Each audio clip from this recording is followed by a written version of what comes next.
민주주의, 그 핵심을 파헤치다. 시청자 여러분 안녕하십니까?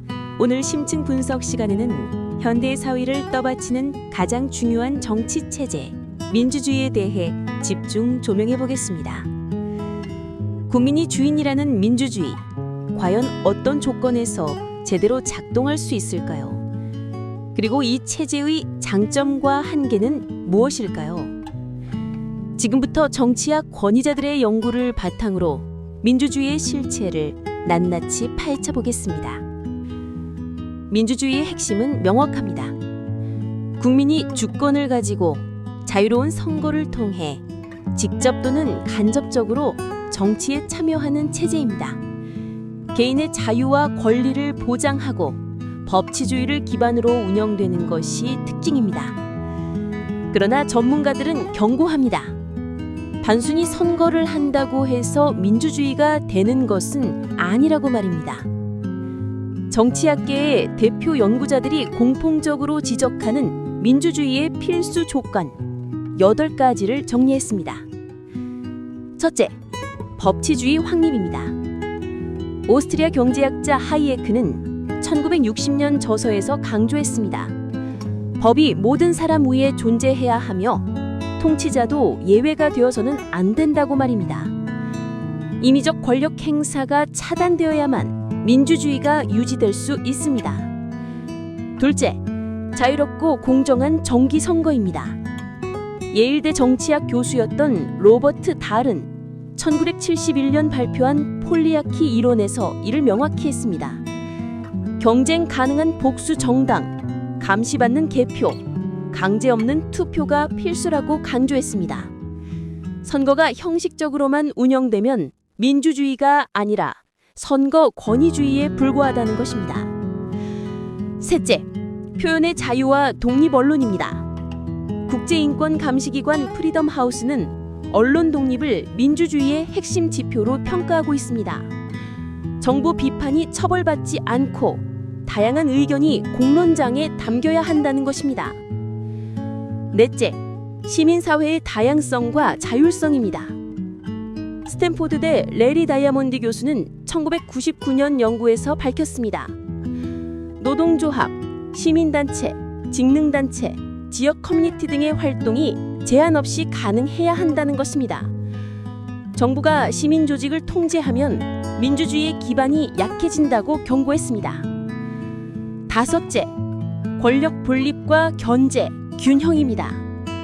예일대 후안 린치 교수와 존스 홉킨스대 알프레드 스테판 교수는 1996년 공동 연구에서 강조했습니다. 입법, 행정, 사법이 서로를 감시할 수 있어야 권력 집중을 막을 수 있다는 것입니다. 특히 사법부 독립은 민주주의 안정성과 강한 상관 관계가 있다고 분석했습니다. 여섯째, 소수자 권리 보장입니다. 프랑스 정치사상가 토크빌은 이미 1835년 경고했습니다. 다수결 원칙이 있어도 소수자를 침해하면 민주주의가 아니라 다수의 폭정이 된다고 말입니다. 민주주의의 본질은 절차와 권리 보호의 조합이라는 것입니다.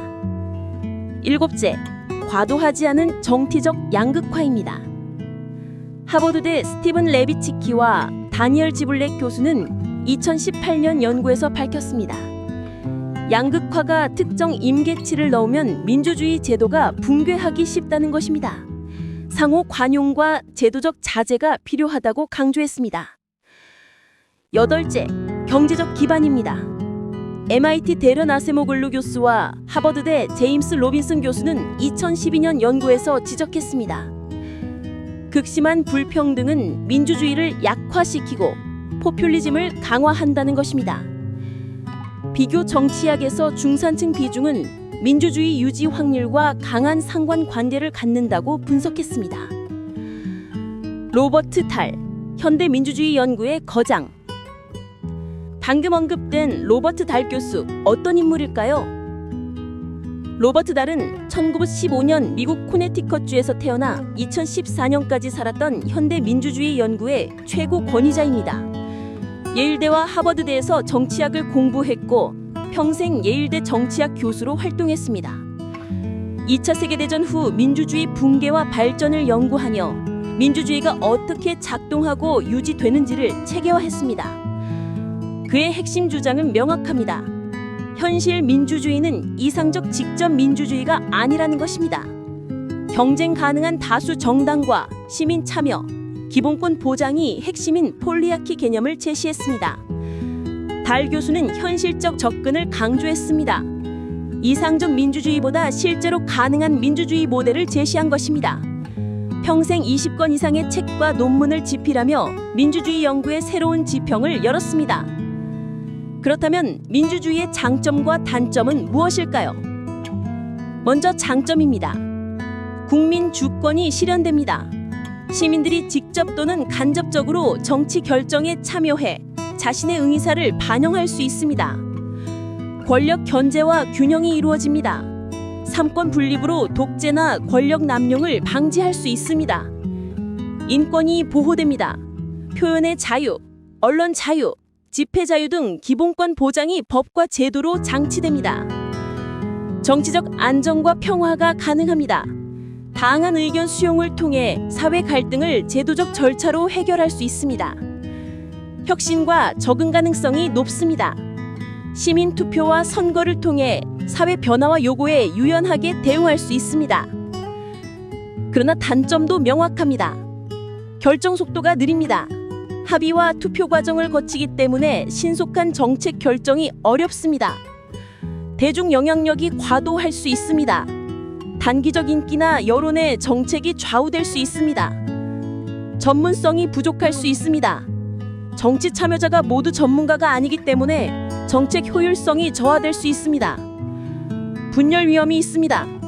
다양한 의견과 정당 경쟁으로 사회적 분열과 갈등이 발생할 수 있습니다. 다수의 홍보 가능성이 존재합니다. 다수 결정이 소수 집단의 권리를 침해할 위험이 있습니다. 민주주의가 다른 폭종 이념과 구별내는 핵심은 무엇일까요?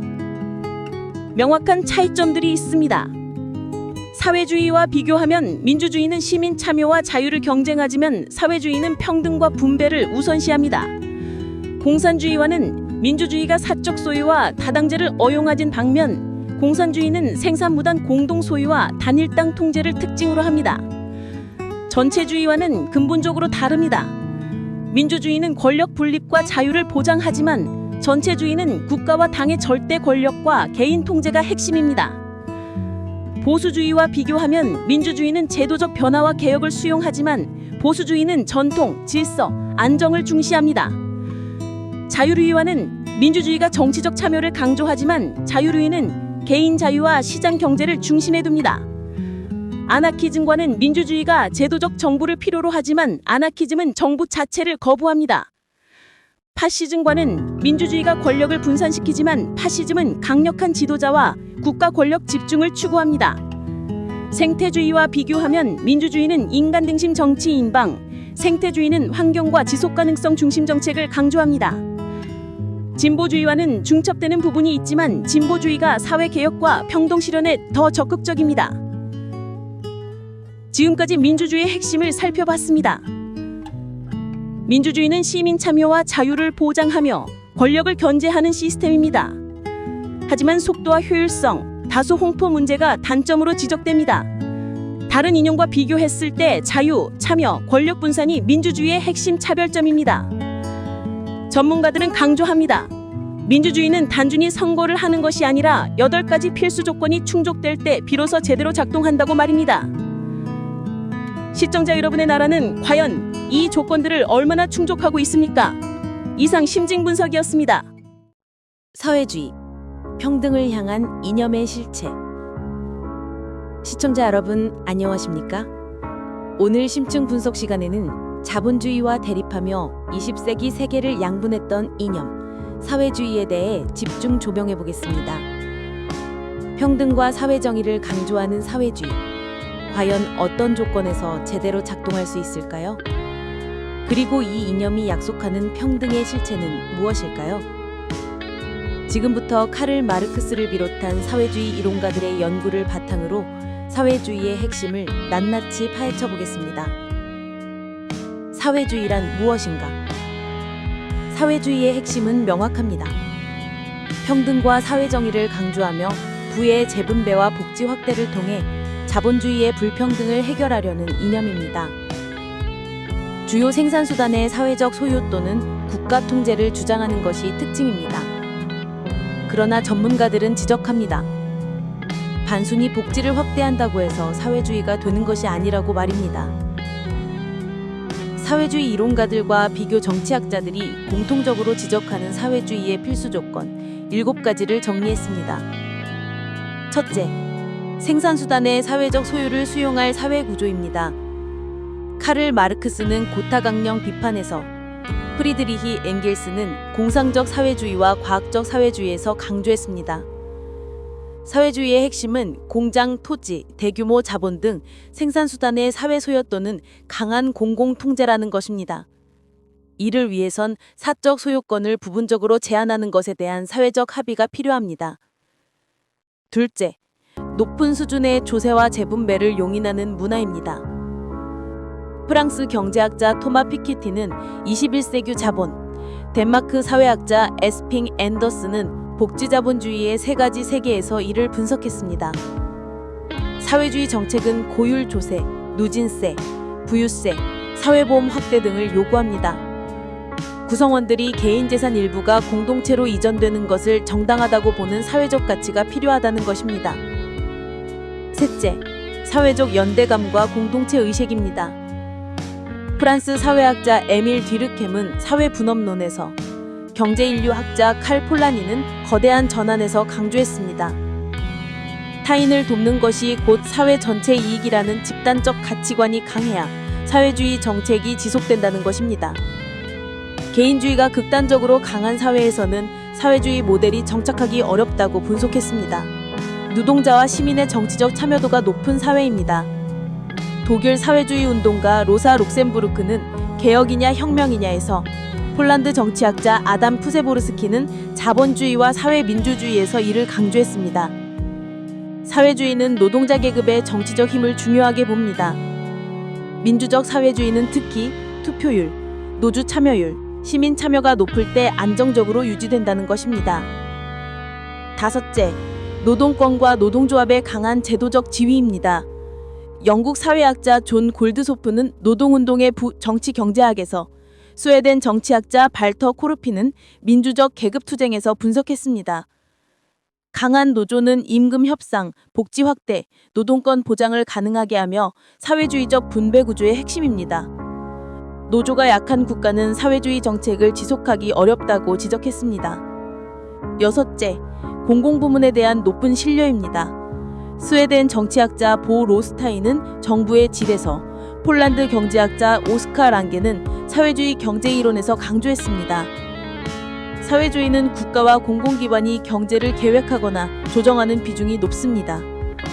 따라서 정보 효율성, 청렴도, 행정 능력이 실제로 높아야 작동한다는 것입니다. 일곱째, 시장 기능과 계획 기능의 균형을 이해하는 사회입니다. 영국 정치인 앤토니 크로슬랜드는 사회주의의 미래에서, 경제학자 알랭 노브는 실현 가능한 사회주의의 경제학에서 설명했습니다.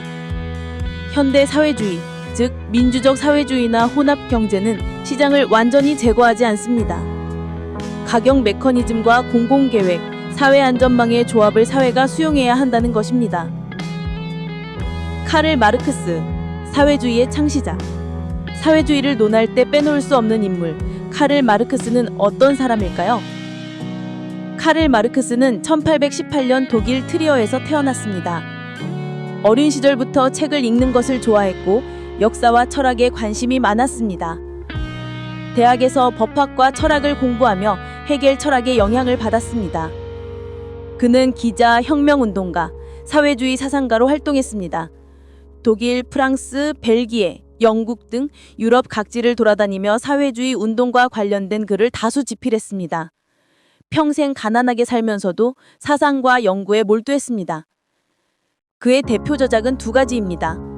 1848년 프리드리히 엥겔스와 함께 쓴 공상당 선언, 그리고 1867년부터 1883년까지 집필한 자본론입니다. 자본론에서 그는 자본주의 경제 구조와 노동 착취를 철저히 분석했습니다. 마르크스의 핵심 주장은 4가지로 요약됩니다. 첫째, 역사 유물론입니다. 인간 사회는 경제적 조건과 생산 관계에 의해 발전한다고 봤습니다. 쉽게 말하면 사회 구조와 정치 제도는 경제 구조가 만든 결과라는 것입니다. 둘째, 계급 투쟁입니다. 역사는 지배계급과 피지배계급의 투쟁 역사라고 봤습니다. 자본주의에서는 자본가 부르주아와 노동자 프롤레타리아가 충돌하며 결국 사회주의 혁명이 필요하다고 주장했습니다. 셋째, 생산수단의 사회적 소유입니다. 공장, 토지, 금융 등 주요 생산수단은 개인이 아니라 사회 전체가 소유해야 한다고 주장했습니다. 그러면 노동자가 직접 생산 과정에서 권리를 가지고 불평등을 줄일 수 있다는 것입니다. 넷째, 자본주의 비판입니다. 자본주의는 노동 착취와 경제적 불평등을 구조적으로 내재한다고 봤습니다. 따라서 노동자의 권리를 보장하고 부를 재분배하는 사회주의가 필요하다고 주장했습니다. 한마디로 요약하면 자본주의는 노동자를 착취하므로 사회 전체가 생산수단을 공유해야 한다는 것이 마르크스의 핵심 메시지입니다. 평생 혁명과 연구에 몰두했지만 그의 아이디어는 세계를 바꿨습니다. 그렇다면 사회주의의 장점과 단점은 무엇일까요? 먼저 장점입니다. 경제적 평등을 추구합니다. 소득과 자선 불평등 완화를 통해 사회적 안정과 안전망을 강화할 수 있습니다. 사회복지를 강화합니다. 교육, 의료, 주거, 실업지원 등 공공서비스를 확대합니다. 공동체 중심 가치를 강조합니다. 개인보다는 사회 전체의 복지와 연대를 중시합니다. 빈곤 감소 효과가 있습니다. 부의 재분배를 통해 최하층 빈곤을 완화할 수 있습니다. 경제 계획이 가능합니다. 국가가 주요 자원과 산업을 통제해 장기적 계획과 투자가 가능합니다. 그러나 단점도 명확합니다. 경제 효율성이 저하될 수 있습니다. 경쟁이 제한되면 혁신과 생산성 동기가 약화될 수 있습니다. 관료주의와 권력 집중 위험이 있습니다. 국가가 경제와 사회를 통제하다 보니 부패와 관료화가 발생할 수 있습니다. 개인 자유가 제약될 가능성이 있습니다. 사적 소유와 선택권 제한으로 개인 창의성과 선택권이 감소할 수 있습니다. 정치적 경직성이 나타날 수 있습니다. 중앙계획 경제나 단일 당 체제에서는 변화와 적응이 느릴 수 있습니다. 인센티브 문제가 발생합니다. 노력과 성과가 보상과 직접 연결되지 않을 경우 근로의욕이 감소합니다. 사회주의가 다른 정치 이념과 구별되는 핵심은 무엇일까요? 명확한 차이점들이 있습니다. 민주주의와 비교하면 민주주의는 정치적 참여와 권력 분산을 중심에 두지만 사회주의는 경제적 평등과 재분배를 중심에 둡니다. 자본주의와는 근본적으로 다릅니다. 자본주의는 개인 소유와 시장 경쟁을 중시하지만 사회주의는 공동 소유와 계획 경제를 강조합니다. 공산주의와는 사회주의가 점진적 개혁과 민주적 요소를 허용하는 반면 공산주의는 극단적 공동 소유와 단일 당 중심 체제를 특징합니다. 전체주의와 비교하면 사회주의는 경제적 평등을 목표로 하지만 전체주의는 정치적 및 군사적 권력 집중과 개인 통제를 핵심으로 합니다. 보수주의와는 보수주의가 기존 질서와 전통을 유지하지만 사회주의는 사회 구조 개혁과 평등을 강조합니다. 자유주의와 비교하면 자유주의는 개인 자유와 시장을 우선시하지만 사회주의는 사회적 안전망과 공동체를 우선시합니다. 진보주의와 유사하지만 진보주의가 사회개혁의 폭을 넓게 가져가는 반면 사회주의는 경제적 평등을 더욱 강조합니다. 아나키즘과는 아나키즘이 정부 자체를 거부하지만 사회주의는 국가를 통한 사회적 및 경제적 통제를 중시합니다. 파시즘과 비교하면 파시즘은 강력한 국가 권력과 민족주의를 중심에 두지만 사회주의는 평등과 연대를 중심에 둡니다. 생태주의와는 생태주의가 환경 지속 가능성을 우선시하지만 사회주의는 경제적 평등과 사회적 연대를 우선시합니다.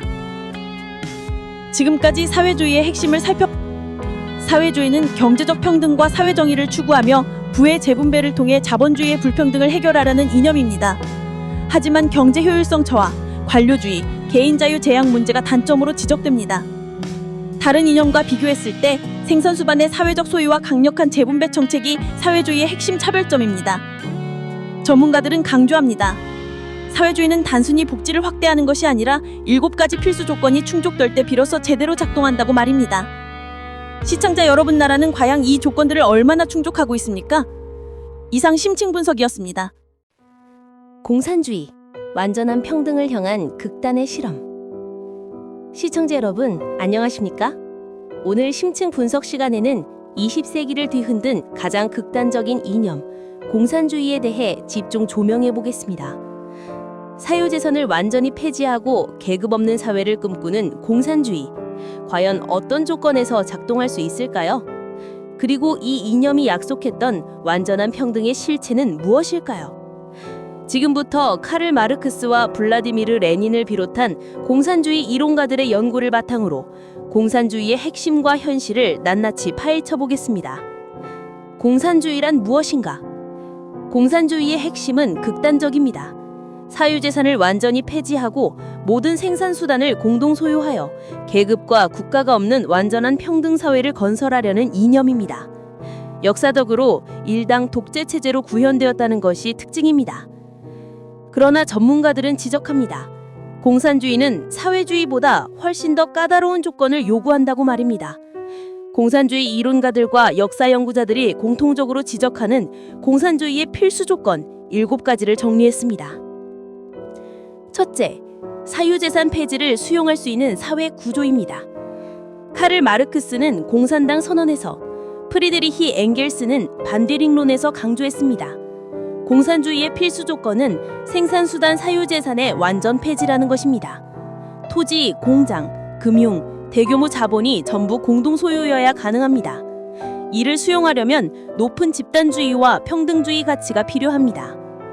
둘째, 자본주의 산업 발전이 충분한 단계에 도달한 사회입니다.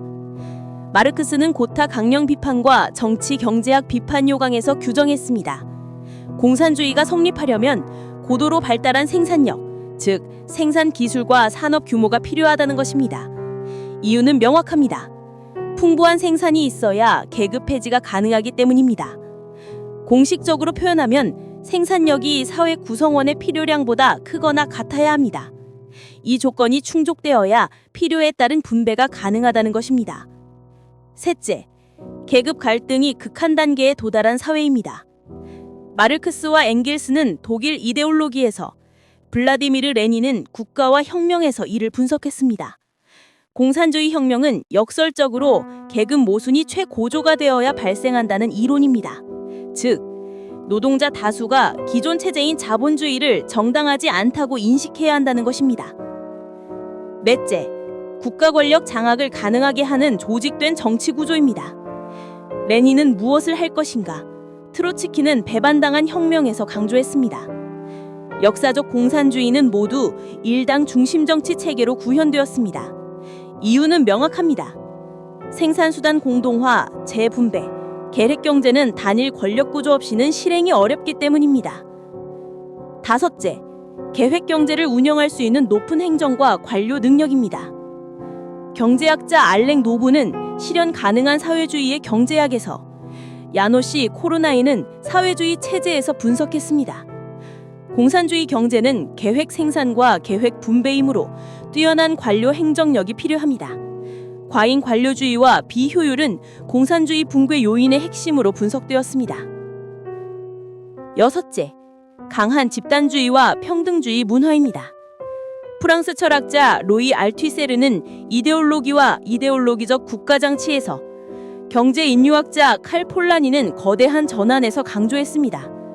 개인의 자유보다 공동체의 평등을 우선하는 사회적 가치관이 강해야 공산주의적 분배 원칙이 유지된다는 것입니다. 개인주의가 강한 사회에서는 지속 불가능합니다. 일곱째, 국가와 계급 소멸로 이어질 만큼 높은 사회적 통합력입니다.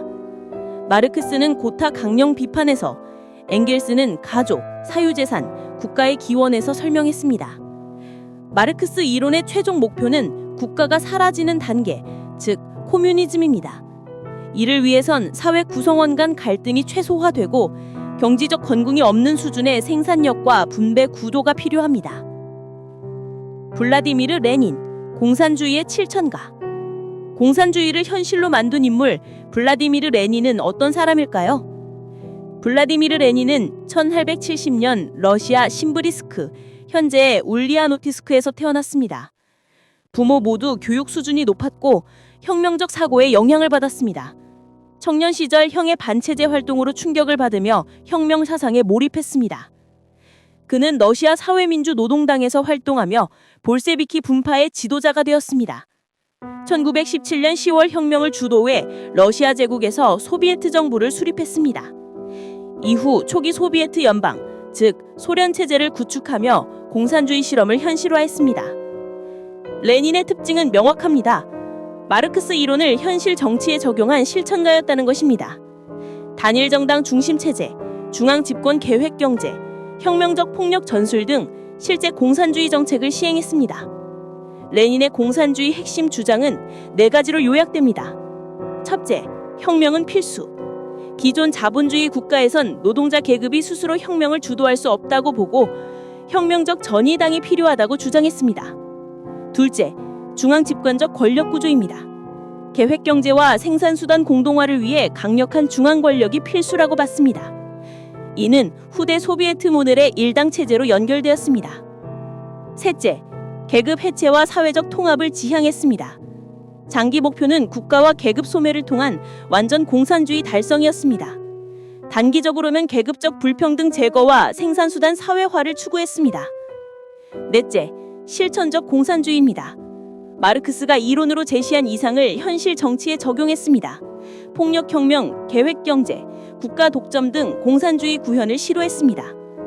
한마디로 요약하면 혁명과 중앙집권 권력, 계획경제를 통해 공산주의를 실현한다는 것이 레닌의 핵심 메시지입니다. 마르크스 사상을 현실에 직접 적용한 최초의 정치 지도자였습니다. 그렇다면 공산주의의 장점과 단점은 무엇일까요? 먼저 장점입니다. 극단적 경제평등을 추구합니다.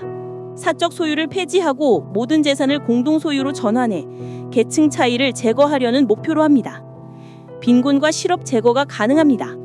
국가가 생산수단과 자원을 통제함으로 기본 생활보장이 가능합니다. 사회적 연대를 강화합니다. 개인보다 공동체와 사회 전체의 이익을 우선합니다. 장기적 계획경제가 가능합니다. 중앙집중적 계획으로 대규모 산업과 인프라, 투자, 국가 목표 달성이 용이합니다. 계급 갈등을 최소화합니다. 계급 구조를 없애 사회적 갈등을 이론적으로 줄일 수 있습니다. 그러나 단점은 더욱 심각합니다. 경제 효율성이 심각히 저하됩니다. 시장 경쟁 부재와 개인 인센티브 부족으로 생산성과 혁신이 약화됩니다. 권력 집중과 독재 위험이 있습니다. 중앙집권적 정치, 경제 구조가 부패, 관료주의, 독재로 이어지기 쉽습니다. 개인 자유가 제한됩니다. 사적 소유와 자유로운 경제 활동이 불가능하며 개인 선택권이 크게 제한됩니다. 정치적 사회적 경직성이 나타납니다. 중앙 계획 경제와 단일당 체제로 변화와 적응이 느립니다. 역사적 실패 사례가 많습니다. 소련, 북한, 베네수엘라에서 경제 붕괴와 정치 억압이 현실화되었습니다. 공산주의가 다른 정치 이념과 구별되는 핵심은 무엇일까요? 명확한 차이점들이 있습니다. 사회주의와 비교하면 사회주의는 점진적 개혁과 민주적 요소를 허용하지만 공산주의는 사유재산 폐지와 단일당 중심의 극단적 체제를 특색으로 합니다. 민주주의와는 근본적으로 다릅니다. 민주주의는 정치적 참여와 권력 분산을 중시하지만 공산주의는 권력 집중과 개인 자유 레저를 특징으로 합니다. 자본주의와 비교하면 자본주의는 개인 소유와 시장 경쟁을 중시하지만 공산주의는 공공 소유와 중앙 계획 경제를 강제합니다. 전체주의와는 전체주의가 정치적, 군사적 권력 강화를 추구하지만 공산주의는 계급 철폐와 평등을 중심으로 합니다.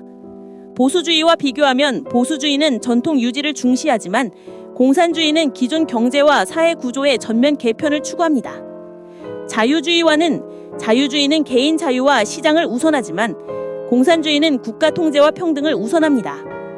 진보주의와 비교하면 진보주의는 개혁을 지향하지만 공산주의는 혁명적 전면 개혁과 사유재산 철폐를 추구합니다.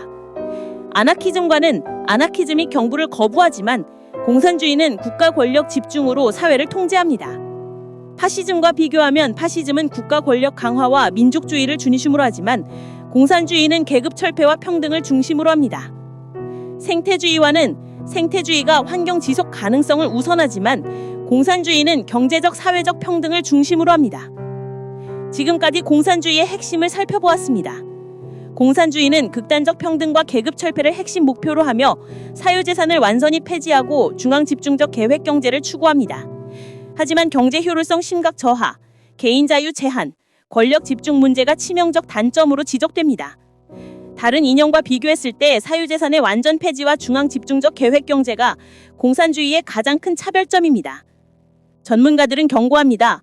공산주의는 7가지 까다로운 조건이 모두 충족되어야 작동하지만 역사적으로 대부분 실패로 끝났다고 말입니다. 시청자 여러분은 공산주의의 이상과 현실 어떻게 평가하십니까? 이상 심층 분석이었습니다. 전체주의, 절대 권력의 공포. 시청자 여러분 안녕하십니까? 오늘 심층 분석 시간에는 20세기 인류에게 가장 큰 공포를 안겨준 체제, 전체주의에 대해 집중 조명해 보겠습니다. 국가 또는 단일 정당이 개인의 사생활까지 완전히 통제하는 전체주의. 과연 어떤 조건에서 작동할 수 있을까요? 그리고 이 체제가 개인의 자유를 어떻게 완전히 부정하는지, 그 실체는 무엇일까요? 지금부터 한나 아렌트를 비롯한 정치학자들의 연구를 바탕으로 전체주의의 핵심과 그 공포를 낱낱이 파헤쳐 보겠습니다. 전체주의란 무엇인가? 전체주의의 핵심은 절대적입니다. 국가 또는 단일 정당이 개인의 사생활을 포함한 사회의 모든 영역을 절대적으로 통제하고 지배하는 체제입니다. 개인의 자유는 완전히 부정된다는 것이 특징입니다. 전문가들은 경고합니다. 전체주의는 단순한 독재를 넘어선 완전한 통제 체제라고 말입니다. 전체주의가 작동하는 8가지 필수 조건. 정치학과 역사학에서 전체주의를 평가할 때 사용되는 공식적 기준 8가지를 정리했습니다. 첫째, 강력한 중앙집권 권력과 1인 또는 일당 통치 구조입니다. 미국 정치학자 칼 프리드리히와 지비그뉴 부제진스키는 전체주의 독재와 자동 통치에서, 예일대 후안 린츠 교수는 전체주의와 권위주의 정권에서 분석했습니다. 전체주의는 권력 집중도 100%에 가까운 구조에서만 가능합니다. 모든 권력, 즉 입법, 행정, 사법이 개인 또는 단일 정당으로 수렴해야 한다는 것입니다. 둘째, 공식 이데올로기의 절대적 강요입니다. 독일 정치 철학자 한나 아렌트는 전체주의의 기원에서, 영국 사회학자 마이클만은 사회 권력의 원천에서 강조했습니다. 전체주의 국가는 국가가 정한 하나의 진리만을 허용합니다. 구성원들은 공식 이념을 의무적으로 신봉해야 하고 다른 사상은 금지됩니다. 셋째, 비밀 경찰과 감시 체계의 전면적인 구축입니다. 예일대 티모시 스나이더 교수는 블러드랜드에서, 영국 역사학자 로버트 컨퀘스트는 대숙정에서 분석했습니다. 전체주의는 시민 감시 없이는 유지가 불가능합니다. 사생, 직장, 학교, 가정의 의견까지 감시하는 고도로 조직화된 정보기관이 핵심이라는 것입니다. 넷째, 언론과 표현의 자유 완전 금지입니다. 프랑스 사회학자 자크 엘률은 선전에서, 국제인권감시기관 프리덤 하우스는 세계의 자유방법론에서 지적했습니다. 언론은 100% 국가 통제 또는 검열됩니다. 인터넷, 출판, 방송 등 모든 정보 흐름이 국가의 선전도구로 전환된다는 것입니다. 다섯째, 국가가 여론, 문화, 교육을 독점합니다. 아렌트는 전체주의의 기원에서, 미국 철학자 에릭 호퍼는 맹신자들에서 강조했습니다. 학교 교육, 예술, 문화, 종교까지 국가 이념에 맞게 재구성됩니다. 어릴 때부터 세뇌 교육을 실시하는 것이 특징입니다. 여섯째, 사회의 전면적인 동원 구조입니다. 이탈리아 역사학자 에밀리오 젠틀레는 파시스트 이탈리아의 정치 신성화에서, 프리드리히와 부제진스키는 공동저서에서 분석했습니다. 전체주의는 시민을 단순히 억압하는 것을 넘어 전면적으로 동원합니다. 대규모 집회, 충성 맹세, 의무적 정치 행사가 그 예입니다. 일곱째, 독립적인 시민사회와 사적 영역의 완전 붕괴입니다. 린츠는 전체주의와 권위주의 정권에서, 아렌트는 전체주의의 기원에서 강조했습니다. 자발적 단체, 노동조합, 종교단체, 지역 커뮤니티 등 국가 밖의 조직이 존재할 수 없어야 합니다. 개인의 사적 공간도 부정됩니다. 여덟째, 경제와 자원 통제의 국가 독점입니다. 헝가리 경제학자 야노시 코르나이는 사회주의 체제에서, 미국 경제학자 베리 아이켄그리는 자본의 재계화에서 분석했습니다. 경제 전체 또는 핵심 산업을 국가가 100% 통제하거나 지시합니다. 이유는 명확합니다. 자원, 식량, 고용을 줄여야 시민을 완전 통제할 수 있기 때문입니다. 한나 아렌트, 전체주의 연구의 거장. 전체주의를 가장 깊이 분석한 인물 한나 아렌트는 어떤 사람일까요? 한나 아렌트는 1906년 독일 하노버에서 태어났습니다. 유대인 가정에서 정장했고 독일, 프랑스 등에서 교육을 받았습니다. 대학에서 철학과 정치학을 공부하며 마르틴 하이데거에게 영향을 받았습니다. 나치 독일 시절 그는 망명을 택했습니다. 프랑스로 피신한 후 미국으로 이동했습니다. 미국에서 정치 철학과 현대 전체주의 연구에 집중했습니다.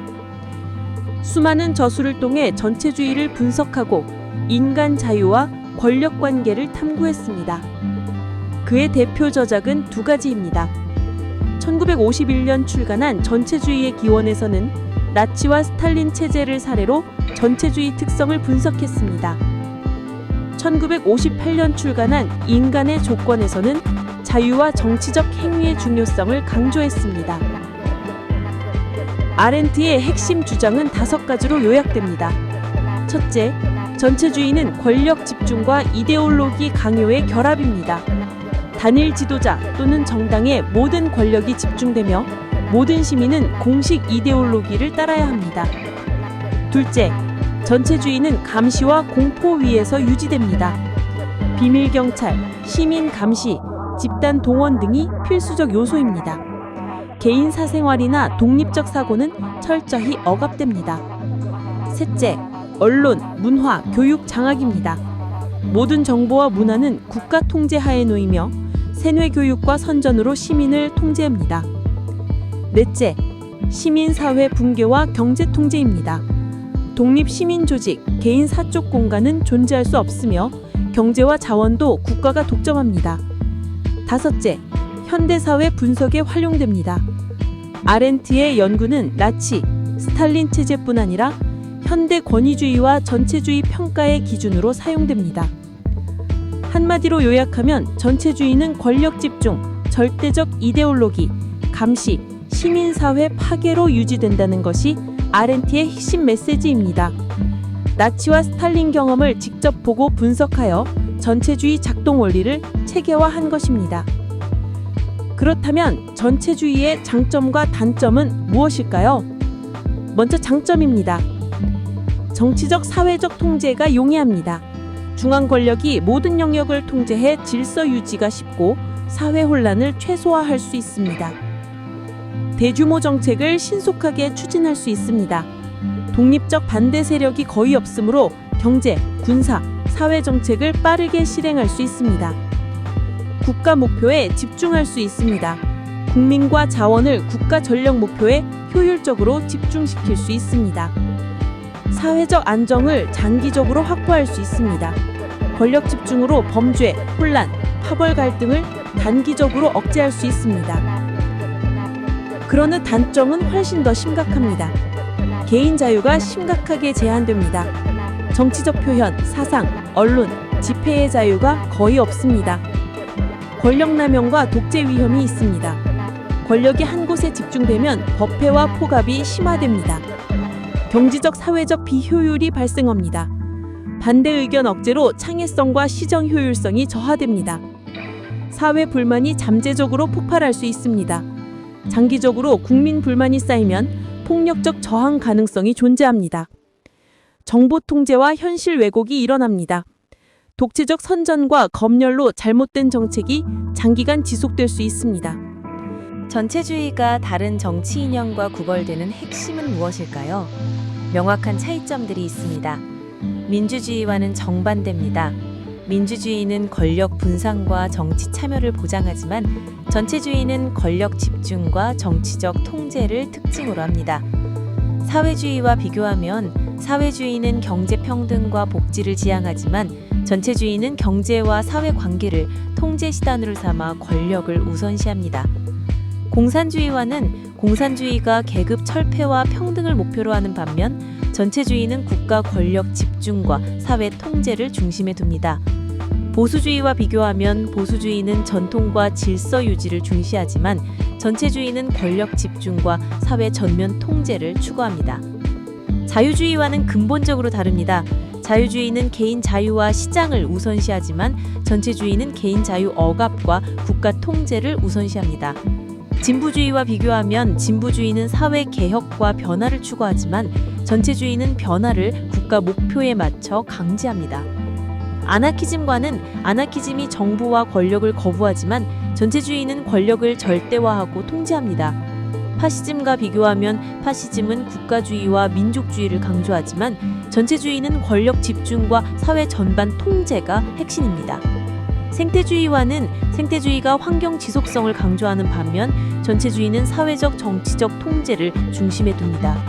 자본주의와 비교하면 자본주의는 시장과 개인 경쟁을 우선시하지만 전체주의는 경제와 사회 모두를 국가가 통제합니다. 지금까지 전체주의의 핵심을 살펴봤습니다. 전체주의는 권력 집중과 사회 통제가 핵심이며 국가 또는 단일 정당이 개인의 사생활까지 완전히 지배하는 체제입니다. 개인 자유 제한, 경제적 사회적 비효율, 권력 남용 위험이 극도로 큰 단점으로 지적됩니다.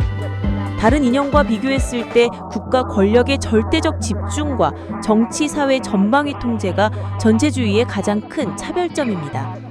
전문가들은 경고합니다. 전체주의는 8가지 조건이 모두 충족될 때 작동하며 인류 역사상 가장 공포스러운 체제였다고 말입니다. 시청자 여러분, 우리는 이러한 전체주의의 징후를 경계해야 하지 않겠습니까? 이상 심층 분석이었습니다. 자본주의, 시장과 자유의 경제체제. 시청자 여러분, 안녕하십니까? 오늘 심층 분석 시간에는 현대 세계 경제를 지배하는 체제, 자본주의에 대해 집중 조명해 보겠습니다. 사유재산권과 자유로운 시장 경쟁을 근간으로 하는 자본주의. 과연 어떤 조건에서 제대로 작동할 수 있을까요? 그리고 이 체제가 만들어낸 번영과 불평등의 실체는 무엇일까요? 지금부터 아담 스미스를 비롯한 경제학자들의 연구를 바탕으로 자본주의의 핵심과 현실을 낱낱이 파헤쳐 보겠습니다. 자본주의란 무엇인가? 자본주의의 핵심은 명확합니다. 사유재산권 보장, 이윤 추구, 그리고 자유로운 시장 경쟁을 근간으로 하는 경제체제입니다. 생산수단을 개인이나 기업이 소유한다는 것이 특징입니다. 전문가들은 강조합니다. 자본주의는 단순히 시장이 있다고 되는 것이 아니라고 말입니다. 자본주의가 작동하는 8가지 필수 조건. 경제학과 정치경제 연구에서 공통적으로 확인되는 자본주의의 실질적 조건 8가지를 정리했습니다.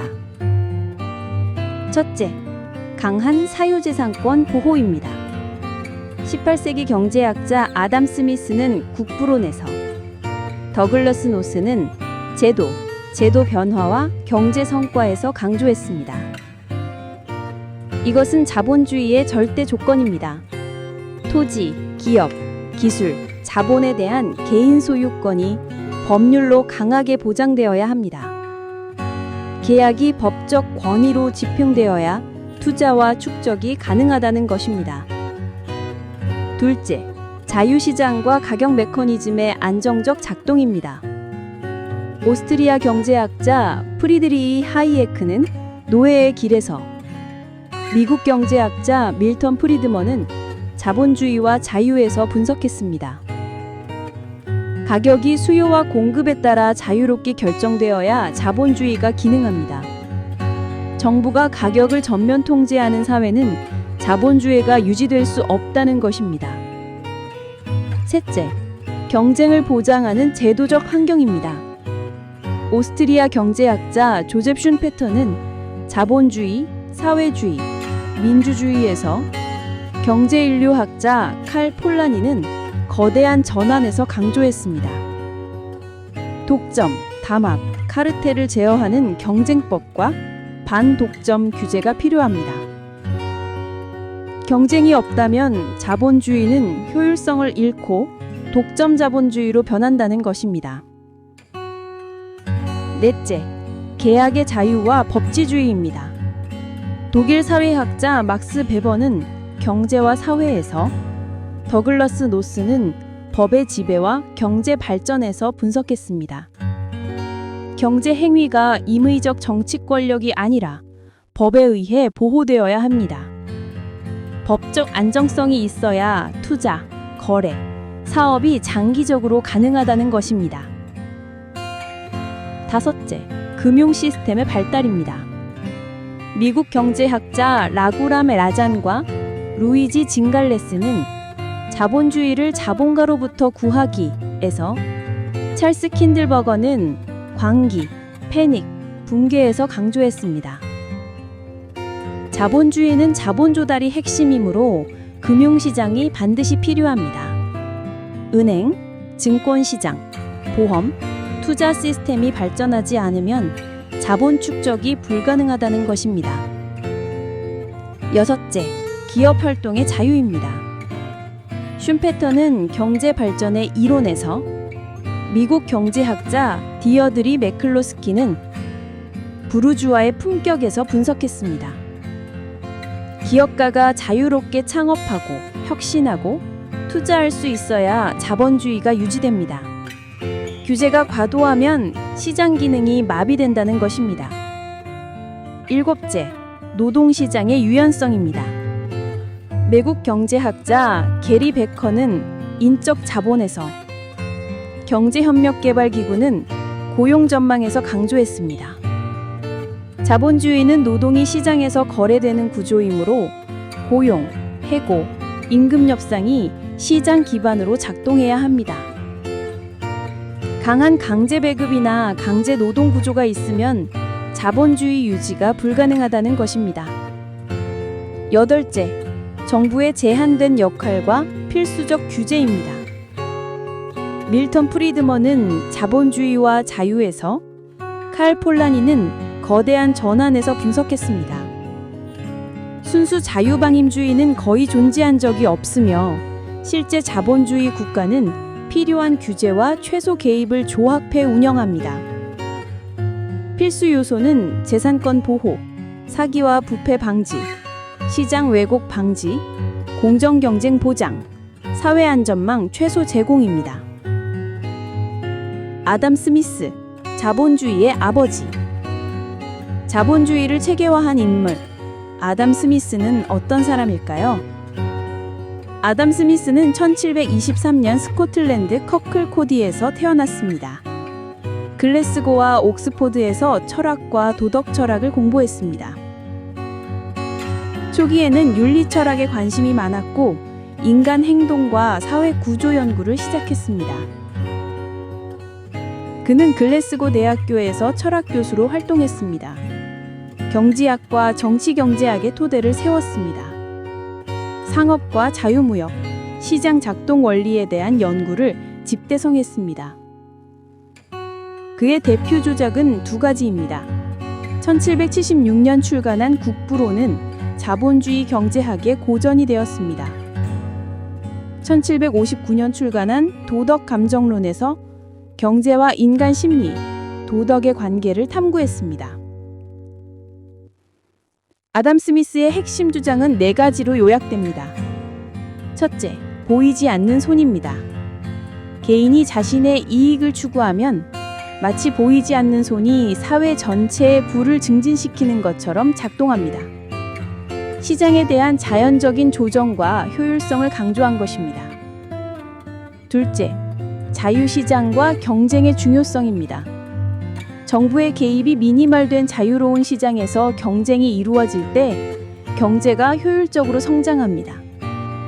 독점과 규제는 경제 활력을 약화시킨다고 봤습니다. 셋째, 분업의 효율성입니다. 노동을 세분화하고 전문화하면 생산성이 크게 증가합니다. 사회 전체의 부증진과 시장 확장을 가능하게 한다고 봤습니다. 넷째, 정부의 역할 제한과 필수적 규제입니다. 국방 치안, 법과 질서 유지 정도만 국가가 책임져야 합니다. 시장 활동과 상업적 자유는 개인과 기업에 맡기는 것이 이상적이라고 주장했습니다. 한마디로 요약하면 개인이 이익을 추구하면 사회 전체의 부도 자연스럽게 증가한다는 것이 아담 스미스의 핵심 메시지입니다. 현대 마켓 경제의 근본 원리인 보이지 않는 손 개념을 제시한 것입니다. 그렇다면 자본주의의 장점과 단점은 무엇일까요? 먼저 장점입니다. 경제 효율성을 극대화합니다. 시장 경쟁이 가격과 품질을 조정해 자원 배분 효율을 높입니다. 혁신과 기술 발전을 촉진합니다. 기업과 개인이 이윤을 추구하며 연구와 개발에 투자해 기술과 서비스가 발전합니다. 개인의 자유를 보장합니다. 개인의 소유권과 선택권이 보장되어 창업, 소비, 투자 자유가 있습니다. 보를 창출합니다. 생산성과 경쟁을 통해 경제 성장과 생활 수준 향상이 가능합니다. 수요와 공급에 따라 조절되어 가격 신호를 통해 생산량과 소비를 조절해요. 시장 균형이 가능합니다. 그러나 단점도 명확합니다. 경제적 불평등이 심화됩니다. 소득과 자산이 집중되어 빈부격차가 확대됩니다. 사회 안전망 부족입니다. 시장 실패나 불황 시 개인이 큰 위험을 부담하며 사회적 보호가 필요합니다. 환경 및 공공재 문제가 발생합니다. 이윤 추구가 환경 파괴나 공공재 희생으로 이어질 수 있습니다. 단기적 이윤을 우선시합니다. 장기적 사회와 환경 목표보다 단기 이익을 우선시하는 경향이 있습니다. 독점과 마켓 왜곡 가능성이 있습니다. 경쟁이 제한되면 가격 상승과 혁신 둔화가 가능합니다. 자본주의가 다른 정치 이념과 구별되는 핵심은 무엇일까요? 명확한 차이점들이 있습니다. 사회주의와 비교하면 사회주의는 경제평등과 공공소유를 강조하지만 자본주의는 사유재산과 시장 자유를 우선시합니다. 공산주의와는 공산주의가 계급철폐와 완전한 공동소유를 추구하는 반면 자본주의는 사유재산과 개인 이윤 추구를 중심에 둡니다. 전체주의와 비교하면 전체주의는 정치적, 사회적 통제를 특징으로 하지만 자본주의는 경제자유와 개인 선택을 중심에 둡니다. 민주주의와는 민주주의가 정치적 참여와 권력 분산을 강조하는 반면 자본주의는 경제 시스템을 중심으로 합니다. 보수주의와 비교하면 보수주의는 전통과 사회 안정을 강조하지만 자본주의는 경제적 경쟁과 혁신을 중심에 둡니다. 자유주의와는 자유주의가 개인 자유를 강조하는 반면 자본주의는 경제적 자유와 시장 경쟁을 중심에 둡니다. 진보주의와 비교하면 진보주의는 사회개혁과 평등을 지향하지만 자본주의는 시장 자율성과 효율을 우선시합니다. 아나키즘과는 아나키즘이 권력과 정부를 거부하지만 자본주의는 시장과 사유재산 중심 체계를 특징으로 합니다. 파시즘과 비교하면 파시즘은 국가 권력과 민족을 중심에 두지만 자본주의는 개인 경제활동과 경쟁을 우선시합니다. 생태주의와는 생태주의가 환경보호를 최우선시하는 반면 자본주의는 경제성장과 시장 자유를 우선시합니다. 지금까지 자본주의의 핵심을 살펴봤습니다. 자본주의는 시장 경쟁과 개인 자유, 경제 성장이 핵심 장점이며 사유재산권과 자유로운 시장을 바탕으로 부를 창출하는 체제입니다. 하지만 경제적 불평등, 사회 안전망 부족, 환경 문제가 주요 단점으로 지적됩니다. 다른 이념과 비교했을 때 사유재산과 시장 경제를 중심으로 한 자유로운 경쟁 체계가 자본주의의 가장 큰 차별점입니다. 전문가들은 강조합니다. 자본주의는 8가지 조건이 충족될 때 제대로 작동하며 현대 세계 경제를 지배하는 체제라고 말입니다. 시청자 여러분, 자본주의가 만들어낸 번영과 불평등 어떻게 평가하십니까? 이상 심층 분석이었습니다. 자유주의, 개인의 자유를 향한 이념. 시청자 여러분 안녕하십니까? 오늘 심층 분석 시간에는 현대 민주주의와 인권 사상의 근간이 되는 이념, 자유주의에 대해 집중 조명해 보겠습니다. 개인의 자유와 이성을 최우선 가치로 삼는 자유주의, 과연 어떤 조건에서 제대로 작동할 수 있을까요? 그리고 이 이념이 보장하는 자유의 실체는 무엇일까요? 지금부터 존 로크를 비롯한 자유주의 이론가들의 연구를 바탕으로 자유주의의 핵심과 현실을 낱낱이 파헤쳐 보겠습니다. 자유주의란 무엇인가? 자유주의의 핵심은 명확합니다. 개인의 자유와 이성을 최우선 가치로 삼고 국가 권력의 간섭을 최소화하여 개인의 자율성을 극대화하려는 이념입니다. 전문가들은 강조합니다. 자유주의는 단순히 자유를 외치는 것이 아니라고 말입니다. 자유주의가 작동하는 8가지 필수 조건. 자유주의 이론가들과 정치 철학자들이 공통적으로 지적하는 자유주의의 필수 조건 8가지를 정리했습니다. 첫째, 개인의 자유와 권리를 최우선으로 인정하는 사회적 합의입니다. 17세기 영국 철학자 존 로크는 통치론에서, 19세기 영국 철학자 존 스튜어트 밀은 자유론에서 강조했습니다. 자유주의는 국가보다 개인이 우선이라는 가치 기반이 필요합니다. 표현, 종교, 사생활, 소유, 이동의 자유가 기본권으로 인정되어야 작동한다는 것입니다. 둘째, 법치주의의 확립입니다. 영국 법학자 A.V. 다이시는 헌법학 입문에서, 독일 철학자 임마누엘 칸트는 도덕 형이상학에서 분석했습니다. 자유주의는 국가도 법 아래 있다는 구조가 필수입니다.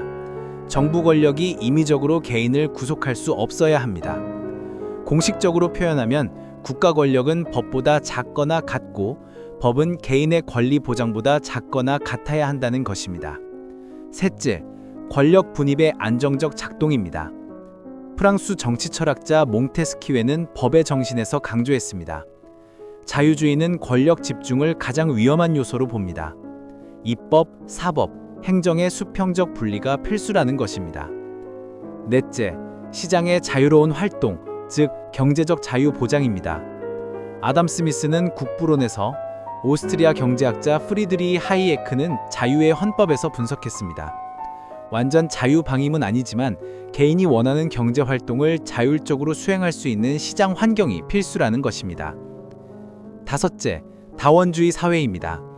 영국 정치 철학자 이사야 버를리는 자유의 두 개념에서, 미국 정치학자 로버트 달은 폴리아키에서 강조했습니다. 다양한 가치, 집단, 정치 의견이 공존할 수 있어야 자유주의가 유지됩니다. 단일한 이념 강요가 존재하면 자유주의는 붕괴한다는 것입니다. 여섯째, 시민적 관용과 이성적 공론장입니다. 독일 철학자 유르겐 하버마스는 사실성과 타당성 사이에서, 밀은 자유론에서 분석했습니다. 자유주의는 갈등을 억압이 아닌 토론과 합의로 해결하는 구조를 전제합니다. 소수 의견 보호가 핵심이라는 것입니다. 일곱째, 최소한의 국가입니다. 미국 철학자 로버트 노직은 무정거, 국가, 유토피아에서, 하이에크는 자유의 헌법에서 강조했습니다. 핵심 역할은 기본권 보장, 법 집행, 공공재 제공, 질서 유지입니다. 그 외 영역은 가능한 한 개인, 시장, 시민사회에 맡긴다는 것입니다. 여덟째, 독립된 시민사회입니다. 프랑스 정치사상가 알렉스 드 토크빌은 미국의 경주주의에서, 영국 정치학자 존 키는 시민사회에서 분석했습니다. 국가가 모든 영역을 통제하면 자유주의는 불가능합니다. 자발적 결사, 언론, 종교, 지역 공동체 등 국가로부터 독립된 영역이 존재해야 한다는 것입니다. 존 로크, 자유주의의 아버지. 자유주의를 체계화한 인물, 존 로크는 어떤 사람일까요? 존 로크는 1632년 영국 링컨시에서 태어났습니다. 옥스퍼드 대학에서 의학과 철학을 공부했습니다. 청교도 혁명과 명예혁명 시기를 거치며 정치적, 철학적 사상을 형성했습니다. 여러 공직과 학문 활동을 하며 자연권과 정부의 정당성을 연구했습니다. 1704년 사망했습니다. 존 로크의 핵심 주장은 4가지로 요약됩니다. 첫째, 자연권입니다. 인간은 태어나면서 생명, 자유, 재산에 대한 권리를 갖습니다. 정부는 이 권리를 보호하기 위해 존재해야 한다는 것입니다. 둘째, 사회계약입니다. 시민이 권력을 정부에 위임하는 대신 정부는 권리 보장 의무를 갖습니다. 정부가 권리를 침해하면 시민은 저항의 권리가 있다고 주장했습니다. 셋째, 권력의 제한입니다. 절대군 주제를 반대했습니다. 권력은 법 아래에 있어야 하며 권력 분익과 시민 권리 보장이 필수다고 봤습니다. 넷째, 종교와 표현의 자유입니다. 신앙 선택의 자유와 개인적 양심을 존중해야 합니다. 국가가 개인의 사상과 표현을 강제로 제한하면 안 된다고 주장했습니다. 한마디로 요약하면 개인의 생명, 자유, 재산은 정부보다 우선한다는 것이 존 로크의 핵심 메시지입니다. 현대 자유주의, 민주주의, 인권 사상의 근간을 마련한 것입니다. 그렇다면 자유주의의 장점과 단점은 무엇일까요? 먼저 장점입니다. 개인 자유를 보장합니다. 사상, 표현, 신념, 생활 방식 등 개인 선택권이 존중됩니다. 정치적 권리를 강화합니다. 권력 분산과 법치주의를 통해 민주적 참여가 가능합니다. 경제적 자율성을 인정합니다. 시장과 사유재산을 인정하여 창업, 투자, 혁신을 장려합니다. 인권을 보호합니다. 국가 권력 남용을 억제하고 개인 권리와 자유를 보호합니다. 사회 유연성이 있습니다. 사회 구조나 제도 변화에 대한 적응력과 다양성 수용이 가능합니다. 그러나 단점도 명확합니다. 불평등 가능성이 있습니다. 경제적 자유와 경쟁 중심으로 빈부격차가 확대될 수 있습니다. 사회적 안전망이 약화됩니다. 개인 책임을 강조하여 사회적 약자 보호가 부족할 수 있습니다. 집단적 이익보다 개인을 중심에 둡니다. 공동체 목표보다 개인 선택을 우선시하여 사회 통합이 약화될 수 있습니다. 정치적 결정이 지연됩니다. 다수 의견과 절차적 합의가 필요하여 정책 결정 속도가 느립니다. 극단적 자유 남용 가능성이 있습니다. 법과 도덕 범위 내에서 자유를 남용할 시 사회 혼란이 발생할 수 있습니다. 자유주의가 다른 정치 이념과 구별되는 핵심은 무엇일까요? 명확한 차이점들이 있습니다. 자본주의와 비교하면 자본주의는 경제적 자유를 강조하지만 자유주의는 경제, 정치, 사상의 자유를 모두 강조합니다. 사회주의가 사회적 평등과 공공소유를 강조하는 반면 자유주의는 개인 자유를 우선시합니다. 공산주의와 비교하면 공산주의는 계급 철폐와 공공소유를 추구하지만 자유주의는 개인 권리와 사유재산을 중심에 둡니다. 전체주의와는 정반대입니다. 전체주의는 권력과 사상을 통제하지만 자유주의는 개인 자유와 권리를 보장합니다. 민주주의가 정치 참여 구조를 강조하는 반면 자유주의는 개인 자유와 권리를 중심에 둡니다.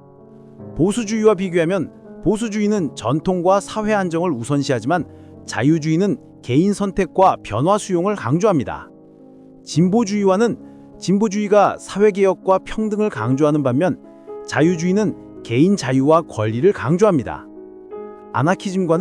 아나키즘이 정부를 거부하지만 자유주의는 최소한의 법과 정부 속에서 개인 자유를 강조합니다. 파시즘과 비교하면 파시즘은 국가와 민족 권력을 강조하지만 자유주의는 개인 자유를 우선시합니다. 생태주의가 환경을 최우선시하는 반면 자유주의는 인간과 개인 권리를 중심에 둡니다. 지금까지 자유주의의 핵심을 살펴봤습니다. 자유주의는 개인 자유와 권리, 정치, 경제 사상의 선택권 보장이 핵심이며 국가 권력의 간섭을 최소화하여 개인의 자율성을 극대화하는 이념입니다. 하지만 불평등, 사회 안전망 부족, 극단적 자유남용 가능성이 단점으로 지적됩니다. 다른 이념과 비교했을 때 개인 자유를 최우선으로 두고 최소한의 법과 정부 규제 내에서 모든 선택권을 존중한다는 점이 자유주의의 가장 큰 차별점입니다. 전문가들은 강조합니다. 자유주의는 8가지 조건이 충족될 때 제대로 작동하며 현대 민주주의와 인권 사상의 토대라고 말입니다. 시청자 여러분, 개인의 자유와 사회의 책임, 그 균형을 어떻게 생각하십니까? 이상 심층 분석이었습니다. 보수주의, 전통과 안정을 향한 이념. 시청자 여러분 안녕하십니까? 오늘 심층 분석 시간에는 전통과 질서의 가치를 중시하는 이념, 보수주의에 대해 집중 조명해 보겠습니다.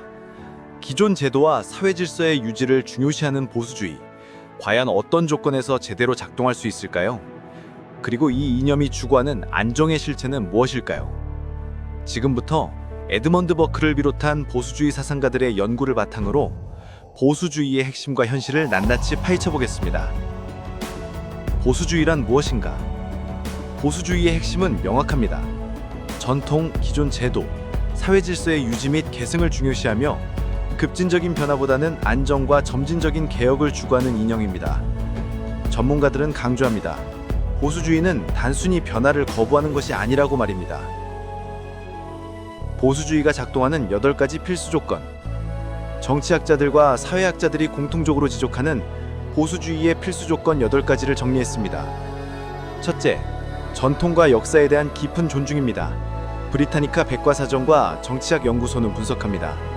보수주의는 과거로부터 축적된 전통, 제도, 관습이 사회의 뿌리라고 봅니다. 급격한 변혁보다는 전통을 존중하고 점진적으로 보존하려는 자세가 사회 전반에 있어야 한다는 것입니다. 전통은 단순한 과거 유물이 아니라 사회 구성원 간의 연속성과 정체성을 제공하는 사회적 접착제로 작용합니다.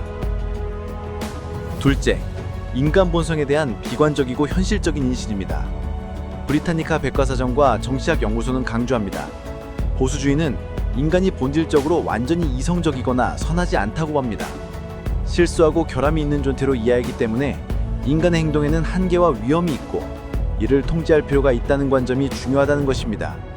이런 인식은 완벽한 이상이론보다는 경험에 기반한 점진적 접근을 선호하게 만듭니다. 셋째, 사회는 유기적인 실체로 봅니다. 정치학 연구소는 분석합니다. 보수주의는 사회를 단순한 개인의 집합체가 아니라 서로 연결된 유기체로 봅니다. 법, 제도, 공동체는 각자 역할이 있고 사회는 자연스럽고 점진적으로 발전해야 한다는 시각이 필요하다는 것입니다.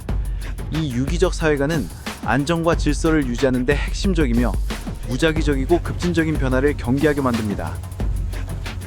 넷째, 권위와 위계 구조에 대한 수용입니다. 사회학 연구는 강조합니다.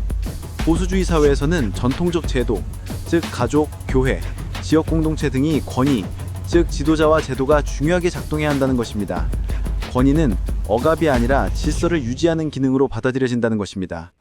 위계 구조를 어느 정도 인정하는 것이 보수주의의 안정가치와 맞닿아 있습니다. 다섯째, 사회 안정성과 질서에 대한 강한 욕구입니다. 사회학 연구는 분석합니다. 보수주의는 사회의 급격한 변화보다는 점진적이고 신중한 개혁을 선호합니다. 급진적인 실험은 위험하다고 보는 전제가 사회 전반에 어느 정도 존재해야 한다는 것입니다.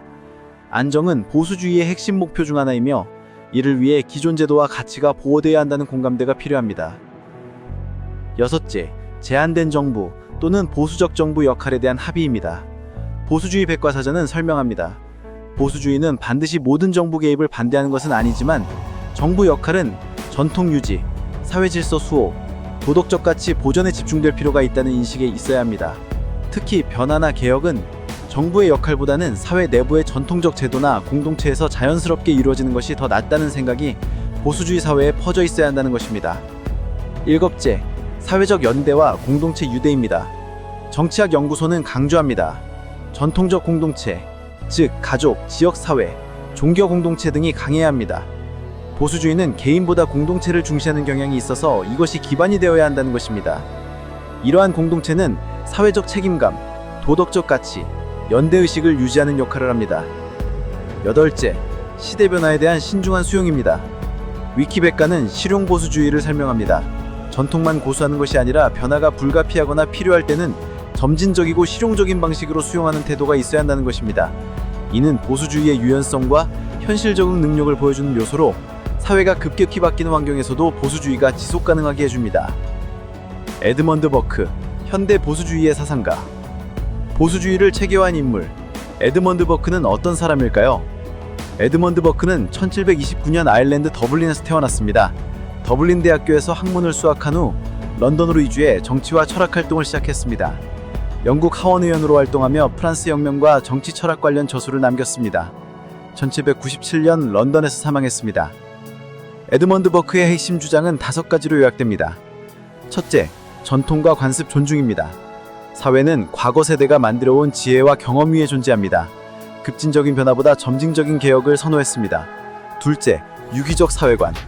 사회는 단순한 개인의 집합체가 아니라 서로 연결된 유기체입니다. 법, 제도, 공동체는 각자 역할이 있고 사회는 자연스럽고 점진적으로 발전해야 한다고 봤습니다.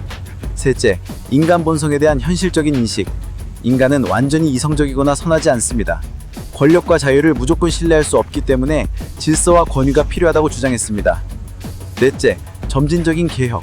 필요할 때는 변화를 수용하지만 신중하고 점진적인 방식을 강조했습니다.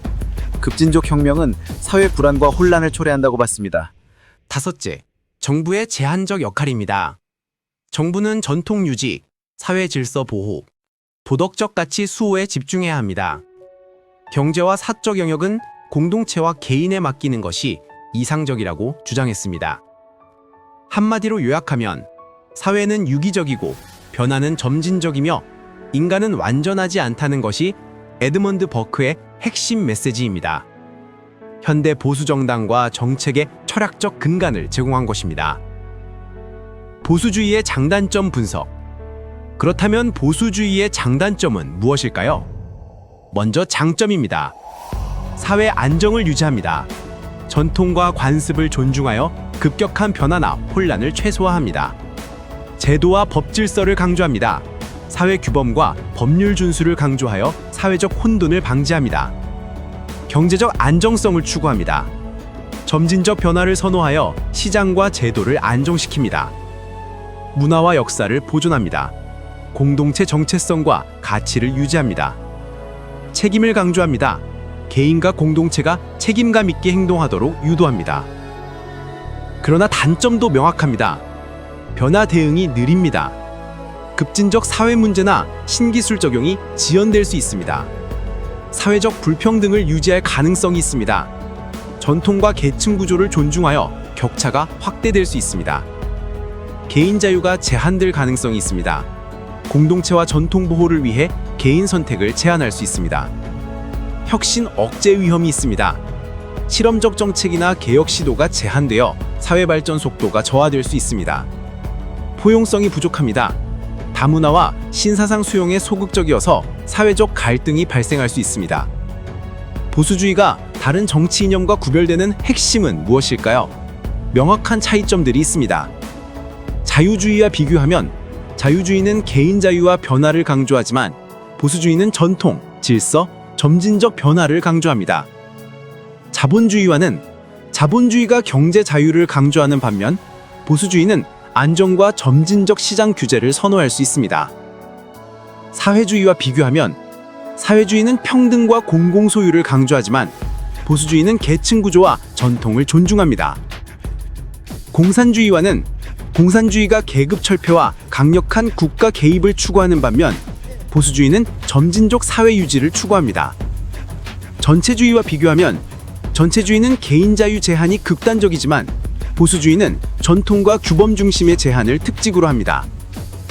진보주의와는 대조적입니다. 진보주의는 사회개혁과 평등을 강조하지만 보수주의는 변화 최소화와 안정 유지를 추구합니다. 아나키즘이 정부를 거부하지만 보수주의는 제도와 법, 질서 유지를 강조합니다. 파시즘과 비교하면 파시즘은 국가와 권력을 우위에 두지만 보수주의는 전통과 사회 질서를 우선시합니다. 생태주의와는 생태주의가 환경을 우선시하는 반면 보수주의는 기존 제도와 경제 안정을 우선시합니다.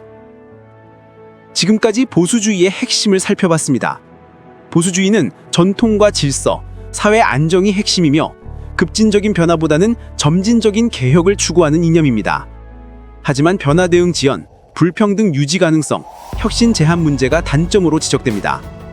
다른 이념과 비교했을 때 급격한 변화보다 점진적 유지와 안정, 공동체와 전통 보호에 초점을 맞춘다는 점이 보수주의의 가장 큰 차별점입니다. 전문가들은 강조합니다. 보수주의는 8가지 조건이 충족될 때 제대로 작동하며 사회의 연속성과 안정을 제공하는 이념이라고 말입니다. 시청자 여러분, 전통의 가치와 변화의 필요성, 그 균형을 어떻게 생각하십니까? 이상 심층 분석이었습니다.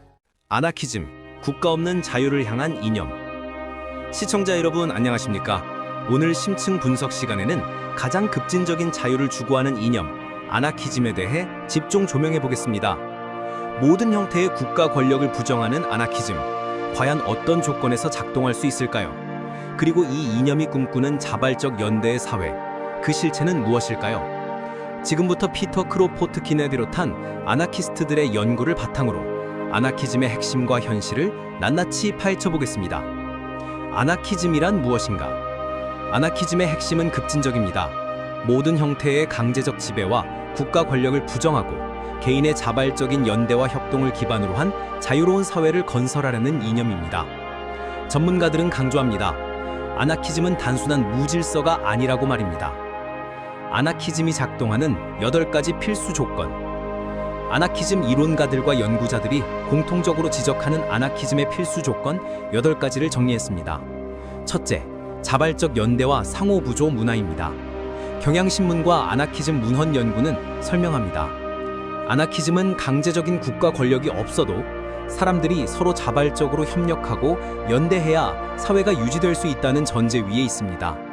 러시아 아나키스트 크로포트킨은 상호 부조를 진화하는 사회의 핵심 원리로 봤습니다.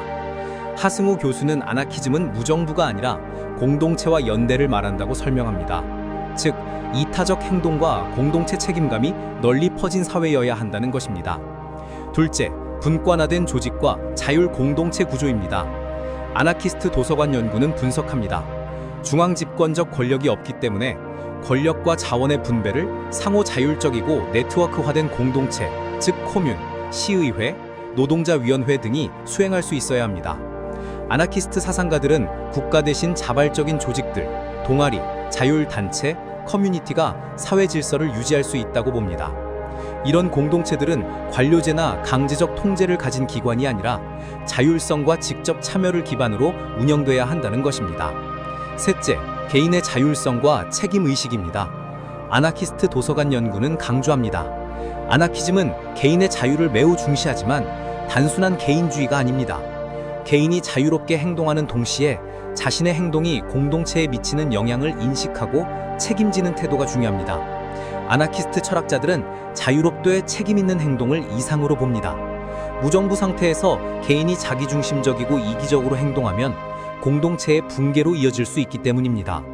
넷째, 충분한 자원 분배 및 경제적 자립성입니다. 아나키스트 도서관 연구는 분석합니다. 경제적 기본 조건이 갖춰져야 아나키즘 사회가 가능합니다. 생산수단, 자원, 생활필수품 등이 중앙국가에 의해 강제 배분되는 대신 공동체 기반의 자율적 분배 시스템이 필요합니다. 아나키스트들은 자본주의적 착취 구조, 예를 들어 자본가와 노동자 관계에도 저항합니다. 이런 분배 시스템이 가능하려면 자발적 경제조직, 즉 코뮌과 협동조합, 그리고 연대 기반 네트워크가 있어야 한다는 것입니다. 다섯째, 비권위주의적 의사결정 메커니즘입니다. 레딧 토론과 아나키즘 연구는 설명합니다. 강제적인 위계 구조가 없기 때문에 의사결정은 평등한 토론과 합의를 기반으로 이루어져야 합니다. 이는 직접 민주주의, 총회, 컨센서스 회의 등으로 구현될 수 있습니다. 아나키스트들은 권력을 집중시키는 전통적 정부가 아닌 자발적이고 분산된 사회 구조를 선호합니다. 이런 메커니즘이 실제해야 무정부라는 원칙이 단순한 이상이 아니라 현실 모델이 될 수 있다는 것입니다. 여섯째, 비폭력 또는 직접 행동 기반 정치 문화입니다. 아나키즘 연구는 분석합니다. 많은 아나키스트들은 비폭력 직접 행동이나 시민 불복종을 통해 사회를 변화시키길 원합니다. 그러나 일부 분파는 자기 방위나 더 급진적 행동을 허용하기도 하므로 사회적으로 저항 행동이 정당화될 수 있는 문화가 필요할 수 있습니다. 또한 강제적 국가 권력이 사라진 후에도 공동체 내부에서 자율적으로 분쟁을 해결할 수 있는 구조, 회복적 정의, 화해, 지역 무장 자위 등이 있어야 한다는 것입니다. 일곱째, 교육과 자각된 시민 참여입니다. 아나키스트 도서관 연구는 강조합니다. 아나키즘 사회는 구성원 모두가 정치적, 경제적, 사회적 참여에 아늑탕해야 합니다. 사람들은 정치 태론, 자율조직화, 공동체 책임 등에 대해 교육받고 자각해야 합니다. 아나키즘 문헌에서도 민중의 자기주도의 각성이 중요하다고 강조됩니다. 참여하는 시민들이 자율적으로 조직을 관리하고 운영할 수 있는 능력과 태도가 필수적이라는 것입니다. 여덟째, 외부 권력에 대한 저항 또는 상호 연대입니다. 아나키스트 도서관 연구와 아카이브 논문은 분석합니다. 국가 권위가 완전히 사라진 사회만을 상정해도 현실에서는 외부 권력, 다른 국가나 자본 집단 등이 잔존할 가능성이 큽니다. 따라서 글로벌 또는 지역적 연대 네트워크가 중요합니다. 다른 아나키스트 공동체나 연대단체들과 협력하여 외부 권력에 저항하거나 영향을 제한할 수 있어야 합니다. 실제 아나키스트 역사에서도 국제연대가 중요하게 작용했습니다. 또한 자기 조직화를 바탕하는 뒷받침되는 제도나 규범이 필요하다는 것입니다. 피터 크로포트킨, 아나키즘의 태도 이론가. 아나키즘을 체계화한 인물, 피터 크로포트킨은 어떤 사람일까요? 피터 크로포트킨은 1842년 러시아 시베리아서 귀족 가문에서 태어났습니다. 젊은 시절 지리학과 자연과학 연구에 몰두했으며 시베리아 탐험과 연구를 통해 사회 관찰 경험을 쌓았습니다. 청년 시절 러시아 혁명 운동에 참여했다가 정치적 탄압을 받아 투옥되었습니다.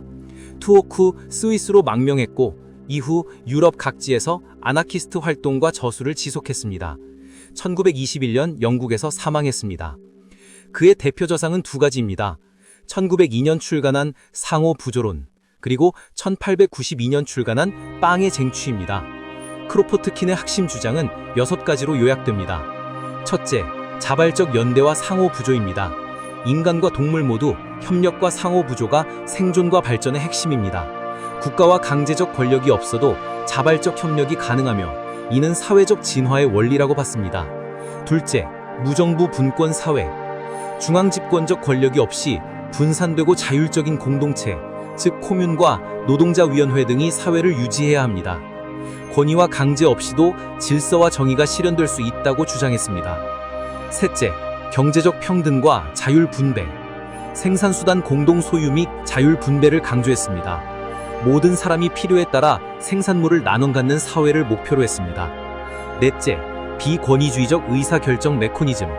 결정 과정은 합의, 직접 민주주의, 총회 토론 중심이어야 합니다. 위계와 강제 없이도 공동체 참여와 책임이 유지될 수 있다고 봤습니다. 다섯째, 교육과 시민 자각. 개인과 공동체의 자율성을 유지하려면 교육과 각성이 필수입니다. 시민이 능동적으로 참여하고 책임지는 사회 구조를 지지했습니다. 여섯째, 저항과 연대. 외부 권력이나 강제적 국가 권력에 맞서는 연대가 필요합니다. 국제적 아나키스트 공동체 네트워크를 통한 상호 지원을 강조했습니다. 한마디로 요약하면 강제 권력 없이도 자발적 연대와 협력이 가능한 사회를 만들 수 있다는 것이 크로포트킨의 핵심 메시지입니다. 자연과학 연구 경험을 바탕으로 협력적 진화를 사회 철학에 접목시킨 것입니다. 그렇다면 아나키즘의 장점과 단점은 무엇일까요? 먼저 장점입니다. 개인 자유를 극대화합니다. 국가나 권위로부터 벗어나 개인 자율권을 존중합니다. 권력 남용을 방지합니다. 중앙 권력이 부재하여 권력 집중으로 인한 부패와 폭력을 감소시킬 수 있습니다. 참여적 사회를 만듭니다. 사람들이 직접 의사결정에 참여하여 공동체 자율성과 책임감을 강화합니다. 창의성과 실험을 촉진합니다. 제약 없는 사회 구조로 새로운 사회 조직과 생활 방식을 실험할 수 있습니다. 평등을 추구할 수 있습니다. 중앙 권력이 없는 만큼 계층과 권력 불평등 구조를 제거할 수 있습니다. 그러나 단점은 심각합니다. 질서 유지가 어렵습니다. 강력한 규범이나 법 집행 기관이 부재하여 혼란이 발생할 수 있습니다. 사회적 약자 보호에 한계가 있습니다. 중앙 권력이 부재할 시 취약계층 지원이 어렵습니다. 대규모 사회 운영이 어렵습니다. 갈등 해결이 어렵습니다. 권위적 중재자가 부재하여 분쟁 해결이 지연되거나 폭력으로 이어질 수 있습니다. 경제 안정성이 낮습니다. 통일된 경제 정책이 부재하여 마켓과 자원 배분이 불확실합니다. 아나키즘이 다른 정치 이념과 구별되는 핵심은 무엇일까요? 명확한 차이점들이 있습니다. 민주주의와 비교하면 민주주의는 국가 권력이 존재하고 법과 절차로 결정하지만 아나키즘은 국가가 부재하고 자율적으로 결정합니다. 보수주의와는 보수주의가 전통과 질서를 강조하는 반면 아나키즘은 권위를 거부하고 자유를 강조합니다. 자유주의와 비교하면 자유주의는 개인 자유를 강조하지만 법과 제도를 기반으로 하는 반면 아나키즘은 제도 없이 자유를 실현하려 합니다. 자본주의와는 자본주의가 시장 경제를 중심에 두는 반면 아나키즘은 중앙 경제 규제 없이 자율 조직을 추구합니다. 사회주의와 비교하면 사회주의는 국가가 사회와 경제에 개입하지만 아나키즘은 국가 없이 공동체 기반 평등을 추구합니다. 공산주의와 비교하면 공산주의가 강력한 중앙 권력으로 계급을 철폐하려 하지만 아나키즘은 권력 자체를 거부합니다. 전체주의와는 정반대입니다.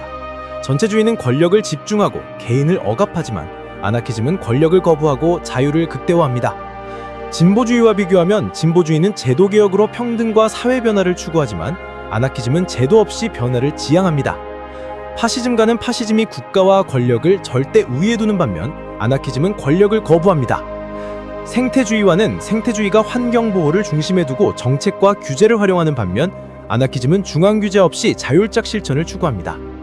지금까지 아나키즘의 핵심을 살펴봤습니다. 아나키즘은 권리 거부, 개인 자유, 공동체 자율이 핵심이며 모든 형태의 국가 권력을 부정하고 자발적 연대를 추구하는 이념입니다. 하지만 질서 유지 어려움, 사회적 약자 보호 한계, 경제 안정성 부족이 치명적 단적으로 지적됩니다. 다른 이념과 비교했을 때 중앙 권력 없이 자율적이고 자발적인 사회 조직에 초점을 둔다는 점이 아나키즘의 가장 큰 차별점입니다. 전문가들은 지적합니다. 아나키즘은 판령 조건이 모두 충족되어야 작동 가능하지만 현실에서 구현된 사례는 극히 드물다고 말입니다. 시청자 여러분, 국가 없는 자유와 질서, 과연 가능하다고 생각하십니까? 이상 심층 분석이었습니다. 파시즘, 민족과 국가를 향한 극단의 이념. 시청자 여러분 안녕하십니까? 오늘 심층 분석 시간에는 20세기 유럽을 전쟁의 소용돌이로 몰아넣은 이념, 파시즘에 대해 집중 조명해 보겠습니다. 민족 지상주의와 국가 지상주의에 기반한 파시즘, 과연 어떤 조건에서 성립할 수 있었을까요? 그리고 이 이념이 정당화한 폭력과 팽창의 실체는 무엇일까요? 지금부터 베니토 무솔리니를 비롯한 파시즘 연구자들의 분석을 바탕으로 파시즘의 핵심과 그 공포를 낱낱이 파헤쳐 보겠습니다. 파시즘이란 무엇인가? 파시즘의 핵심은 극단적입니다. 민족 지상주의와 국가 지상주의에 기반한 극단적인 권위주의와 전체주의 이념입니다. 강력한 지도자 아래 대외 팽창과 폭력을 정당화한다는 것이 특징입니다. 정치학자들은 분석합니다.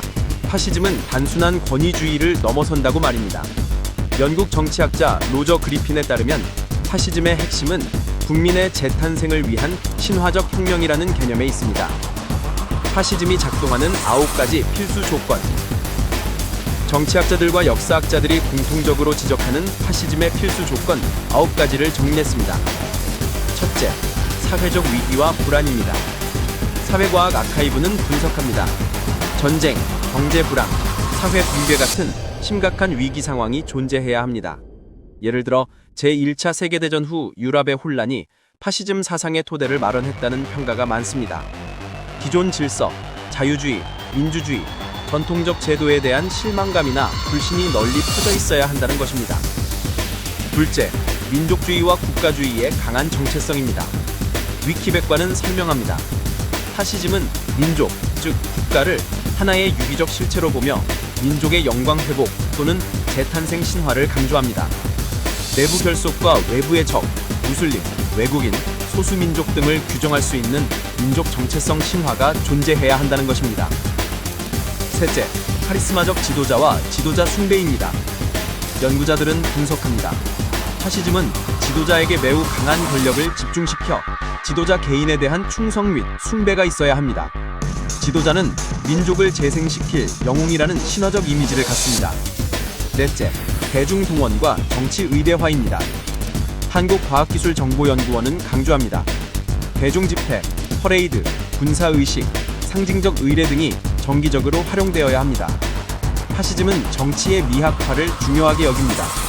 전투, 청년성, 장래, 상징 등이 국민을 하나로 묶는 도구가 된다는 것입니다. 집단동원을 위한 조직, 정당과 준군사 조직 등이 필요합니다. 다섯째, 폭력과 군사주의의 정당화입니다. 연구자들은 분석합니다. 폭력, 전투, 군사적 복종이 미덕으로 여겨질 수 있는 문화가 일정 부분 있어야 합니다. 투쟁포는 전쟁이 사회를 정화하고 재생시키는 수단으로 여겨지는 신화적 논리가 존재한다는 것입니다. 여섯째, 이데올로기적 신화와 재생담론입니다. 위키백과는 설명합니다. 파시즘은 단순한 권위주의가 아니고 사회가 죽은 뒤에 다시 태어나는 신화를 핵심으로 삼는 경우가 많습니다. 과거의 영광, 전사정신, 순혈민족주의 등이 종교적이거나 신화적 수준에서 선전되어야 한다는 것입니다. 일곱째, 국가의 통제와 경제적 통합 구조입니다. 연구자들은 분석합니다. 파시즘 정권은 자유시장 자본주의와 완전히 결별하지 않을 수 있지만 경제에 대한 강한 개입과 통제를 선호합니다. 기업, 노동계층, 국가가 국가적 연대 또는 기업주의 형태로 통합되어야 합니다. 노동자와 자본가를 국가 주도로 조직하고 국익을 위해 제도화한다는 것입니다. 여덟째, 사회의 권위주의적 문화와 위계의식입니다. 연구자들은 강조합니다. 전통적 권위, 국가, 군대, 가족, 위계가 존중되는 문화가 필요합니다. 개인의 자유보다는 집단의 결속, 질서, 복종이 강조되는 사회가 파시즘에 더 취약하다는 것입니다. 아홉째, 선전과 미디어 조작 능력입니다. 연구자들은 분석합니다. 국가가 선전장치, 언론, 라디오, 영화, 집회를 이용해서 이데올로기를 퍼뜨릴 수 있는 능력이 필요합니다. 언론 통제, 검열, 선전 기제를 통해 국민재생 신화와 외부의 적 또는 내부의 적을 구축한다는 것입니다. 추가로 반대 세력의 약화 또는 제거도 중요합니다. 자유주의적 민주제나 좌파 세력이 약하거나 분열되어 있어야 합니다. 야당, 노동운동, 언론 비판 세력이 억압되거나 통제되면서 파시스트 정권이 저항 없이 정장할 수 있는 기반이 마련됩니다. 베니토 무솔리니, 파시즘의 창시자. 파시즘을 현실로 만든 인물 베니토 무솔리니는 어떤 사람일까요? 베니토 무솔리니는 1883년 이탈리아 북부 포르마니아에서 태어났습니다. 청년기에는 사회주의 활동에 참여했으나 제1차 세계대전 후 점차 민족주의와 국가주의로 전환하였습니다. 1919년 이탈리아 파시스트당을 창당했습니다. 1922년 로마 진군을 통해 총리에 취임했고 이후 독재 체제를 구축했습니다. 경제, 교육, 군사, 언론 등 국가 전 영역을 통제하며 전체주의적 통치를 시행했습니다. 1945년 이탈리아 민간인에게 처형당했습니다. 무솔리니의 핵심 주장은 7가지로 요약됩니다. 첫째, 민족적 재생입니다. 민족과 국가를 하나의 유기적 실체로 보고 국가의 영광 회복을 신화적 마명으로 강조했습니다. 국민 재생을 위해 개인 자유보다 국가와 민족의 단결을 최우선으로 했습니다. 둘째, 강력한 지도자와 지도자 숭배입니다. 국가를 이끌 카리스마적 지도자의 필요성을 강조했습니다. 지도자는 민족 재생의 영웅이며 지도자 숭배가 국민 통합 수단이라고 봤습니다. 셋째, 대중 동원과 정치 의례화입니다. 퍼레이드, 군사의식, 집회 등 상징적 의례적 정치 행사로 국민 단결을 유도했습니다. 정치의 미학화를 중요하게 여겼습니다. 넷째, 폭력과 군사주의 정당화입니다. 폭력과 군사적 충성심을 미덕으로 강조하고 국가 재생과 정화 수단으로 봤습니다. 다섯째, 경제 통제와 국가 중심 연대 구조입니다. 자유시장과 결별하지는 않지만 노동, 자본, 국가를 국가 주도로 통합했습니다. 경제 활동은 민족과 국가 이익 중심으로 조직되어야 한다고 주장했습니다. 여섯째, 권위주의적 문화와 위계의식입니다. 군대, 가족, 전통적 권위를 강조했습니다. 개인보다 집단의 결속, 질서, 복종이 중요하다고 봤습니다. 일곱째, 선전과 미디어 조작입니다. 언론, 출판, 라디오, 영화 등을 통해 파시즘 이념과 지도자 숭배를 확산시켰습니다. 반대 세력을 약화하거나 제거하여 민주주의적 제도나 좌파 세력을 억압하고 통제했습니다. 한마디로 요약하면 국가와 민족 재생을 위한 강력 지도자, 폭력과 군사주의, 국민 동원이 무솔리니의 핵심 메시지입니다.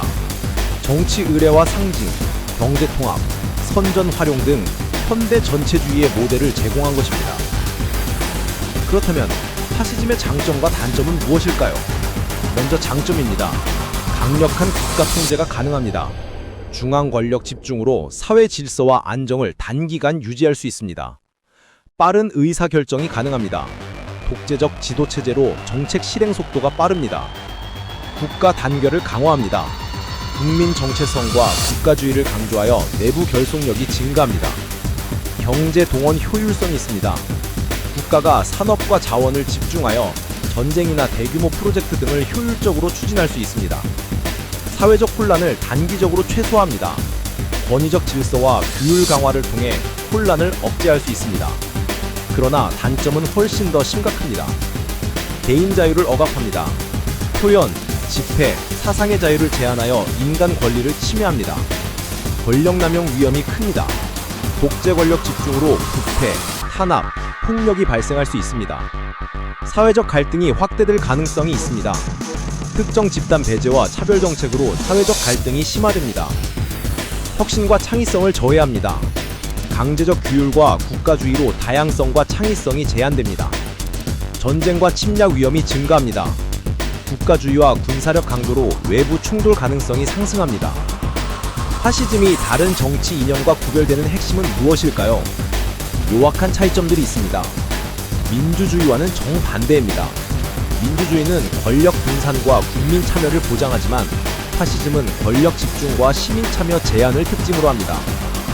보수주의와 비교하면 보수주의는 전통 존중과 점진적 변화를 추구하지만 파시즘은 강압적 국가 중심과 급격한 국가주의를 특징으로 합니다. 자유주의와는 자유주의가 개인 자유를 우선시하는 반면 파시즘은 개인 자유를 억압합니다. 자본주의와 비교하면 자본주의는 시장 중심과 경제 자유를 추구하지만 파시즘은 국가 경제 통제 가능성이 높습니다. 사회주의와는 사회주의가 사회적 평등과 국가 개입을 추구하는 반면 파시즘은 계급을 유지하고 권위를 중심에 둡니다. 공산주의와 비교하면 공산주의는 계급 철폐와 중앙계의 경계를 추구하지만 파시즘은 계급을 유지하고 국가주의를 강조합니다. 전체주의와는 파시즘도 전체주의 범주 내에 포함될 수 있지만 특정 민족과 국가를 중심에 둔다는 점이 특징입니다. 진보주의와는 진보주의가 사회개혁과 평등을 추구하는 반면 파시즘은 권위와 국가주의를 우선시합니다. 아나키즘과는 정반대입니다. 아나키즘은 권력을 거부하고 자유를 강조하지만 파시즘은 절대 권력과 강제적 질서를 추구합니다. 생태주의와는 생태주의가 생태 보호를 중심에 두고 제도를 활용하지만 파시즘은 국가와 군사를 우선시합니다. 지금까지 파시즘의 핵심을 살펴봤습니다. 파시즘은 강력한 국가 통제와 단결, 빠른 정책 실행이 특징이지만 개인 자유 억압, 권력 남용, 사회 갈등 심화가 치명적 단점으로 지적됩니다. 다른 이념과 비교했을 때 국가와 권위, 국민 단결을 최우선으로 두는 권위주의적, 국가주의적 성격이 파시즘의 가장 큰 차별점입니다. 전문가들은 경고합니다. 파시즘은 사회적 위기와 불안 속에서 민족주의와 지도자 숭배를 통해 성립하며 인류 역사상 가장 파괴적인 결과를 낳았다고 말입니다. 시청자 여러분, 우리는 파시즘의 징후를 경계하고 민주주의를 수호해야 하지 않겠습니까? 이상 심층 분석이었습니다. 생태주의, 지구와 자연을 향한 이념. 시청자 여러분, 안녕하십니까?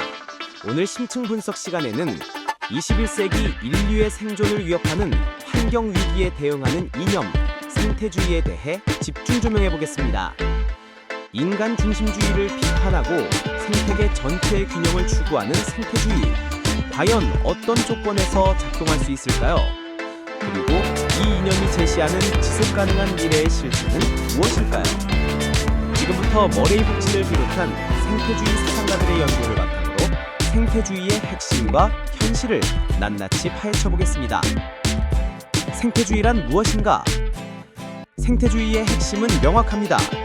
환경 문제를 인간 사회의 가장 근본적인 문제로 인식하고 인간 중심주의를 비판하며 생태계 전체의 균형과 지속 가능성을 최우선으로 추구하는 이념입니다. 전문가들은 강조합니다. 생태주의는 단순한 환경 보호를 넘어선다고 말입니다. 생태주의의 목표는 분명합니다. 환경 보호, 생물 다양성 보존, 지속 가능한 자원 사용, 기후변화 대응 등입니다. 철학적 배경은 20세기 중반 환경위기 인식에서 시작해 사회적, 정치적 운동으로 발전했습니다. 생태주의는 주요하게 강조합니다. 자연과 인간은 상호 의존적이며 사회와 경제 시스템도 자연 한계를 존중해야 한다는 것입니다. 머레이 북친, 사회 생태주의의 창시자. 생태주의를 체계화한 인물 머레이 북친은 어떤 사람일까요? 머레이 북치는 2011년 미국 뉴욕 브루클린에서 태어났습니다. 청년기에 마르크스주의 활동에 참여한 후 점차 생태와 사회 문제를 결합한 철학을 탐구했습니다. 1960년대부터 70년대까지 생태주의와 사회 생태주의 연구에 집중했습니다. 환경운동과 정치적 참여를 통해 도시공동체와 자치운동을 촉진했습니다. 2006년 사망했습니다. 북친의 핵심 주장은 4가지로 요약됩니다. 첫째, 사회 생태주의입니다. 환경 문제는 단순한 환경보호 문제가 아니라 사회 구조, 권력 구조, 중앙집권적 정치 구조가 환경 파괴의 근본 원인이라고 봤습니다. 계급, 권위, 중앙집권적 정치 구조가 환경 파괴의 근본 원인이라고 주장했습니다. 둘째, 탈중앙화와 직접 민주주의입니다. 도시와 지역 공동체 중심의 불관적 자율적 사회 구조가 필요하다고 봤습니다. 주민이 직접 참여해 환경과 사회 정책을 결정하도록 강조했습니다. 셋째, 지속 가능한 경제와 기술입니다. 산업화와 소비주의를 비판하고 자원을 효율적으로 사용하고 생태 친화적 기술을 활용해야 한다고 주장했습니다. 경제활동은 자연의 한계와 생태적 균형을 존중해야 한다고 봤습니다. 넷째, 환경과 사회 문제 통합입니다. 단순 환경 보호를 넘어 인권, 사회 정의, 경제적 공정성과 연계해야 한다고 주장했습니다. 환경적인 개념과 연계된 것입니다. 한마디로 요약하면 환경 문제는 사회 구조와 연결되어 있으며 분권적 공동체와 직접 민주주의가 필요하다는 것이 북친의 핵심 메시지입니다. 생태 균형과 사회 정의를 통합하여 현대 환경운동의 사상적 토대를 제공한 것입니다. 그렇다면 생태주의의 장점과 단점은 무엇일까요? 먼저 장점입니다. 환경보호를 강화합니다. 자연자원과 생태계 보존을 최우선으로 하여 지속가능한 발전이 가능합니다. 장기적 생존을 보장합니다. 기후변화, 오염, 생물다양성 감소 문제를 예방하여 인류와 지구 생태계를 안정시킵니다. 사회적 책임을 강화합니다. 기업과 개인에게 환경적, 사회적 책임을 강조하여 윤리적 소비와 정책을 촉진합니다. 건강과 삶의 질을 향상시킵니다. 깨끗한 환경과 자연 친화적 생활로 인간 건강과 삶의 질이 개선됩니다. 혁신을 촉진합니다. 친환경 기술과 재생가능 에너지 개발 등으로 지속 가능한 산업과 기술이 발전합니다. 그러나 단점도 명확합니다. 경제 성장 속도가 제한됩니다. 환경 규제 강화로 단기적 산업 성장과 수익이 감소할 수 있습니다. 정책 실행 비용 부담이 큽니다. 친환경 전환, 재생에너지 도입 등 초기 비용이 큽니다. 사회적 갈등이 발생할 수 있습니다. 환경 규제와 기존 상업 간 이해관계 충돌로 정치적 사회적 갈등이 발생합니다. 실천에 지역적, 국가적 한계가 있습니다. 국제적 협력 없이는 기후와 환경 문제 해결이 어렵습니다. 급격한 전환 시 혼란이 발생합니다. 기존 경제와 산업 구조에서 친환경 구조로의 전환 과정에서 일자리와 산업 충격이 발생합니다. 생태주의가 다른 정치 이념과 구별되는 핵심은 무엇일까요? 명확한 차이점들이 있습니다.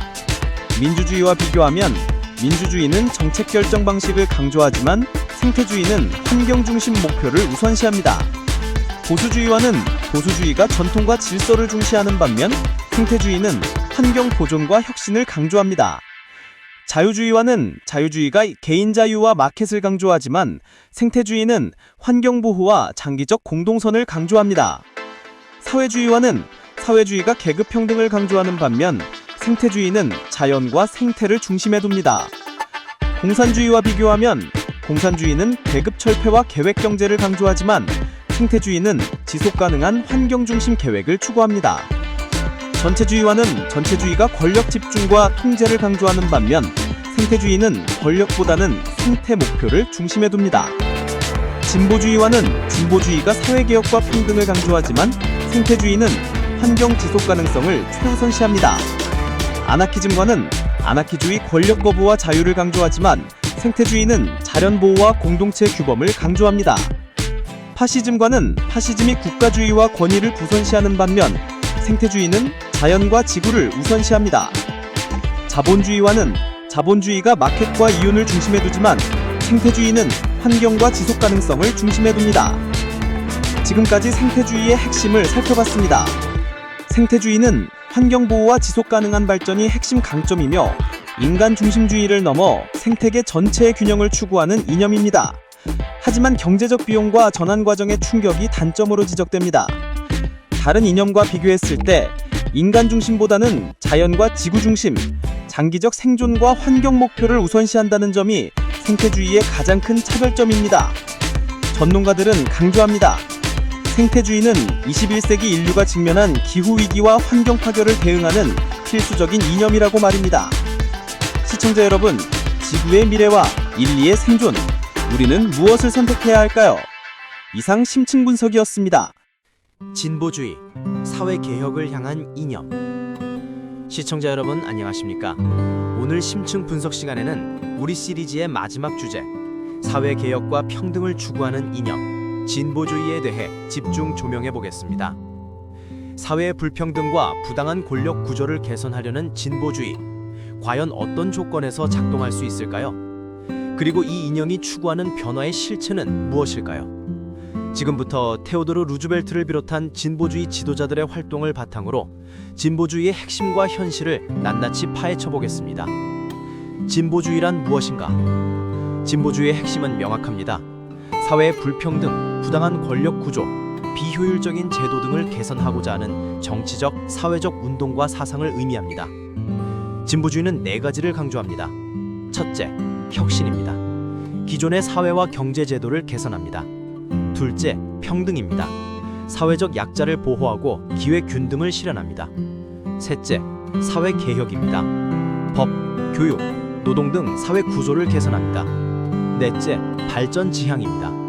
변화와 과학, 기술 발전을 통한 사회 진보를 추구합니다.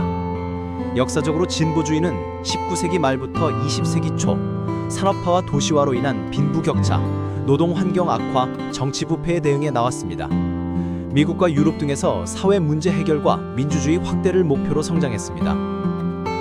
테오도르 루즈벨트, 진보주의의 실천가.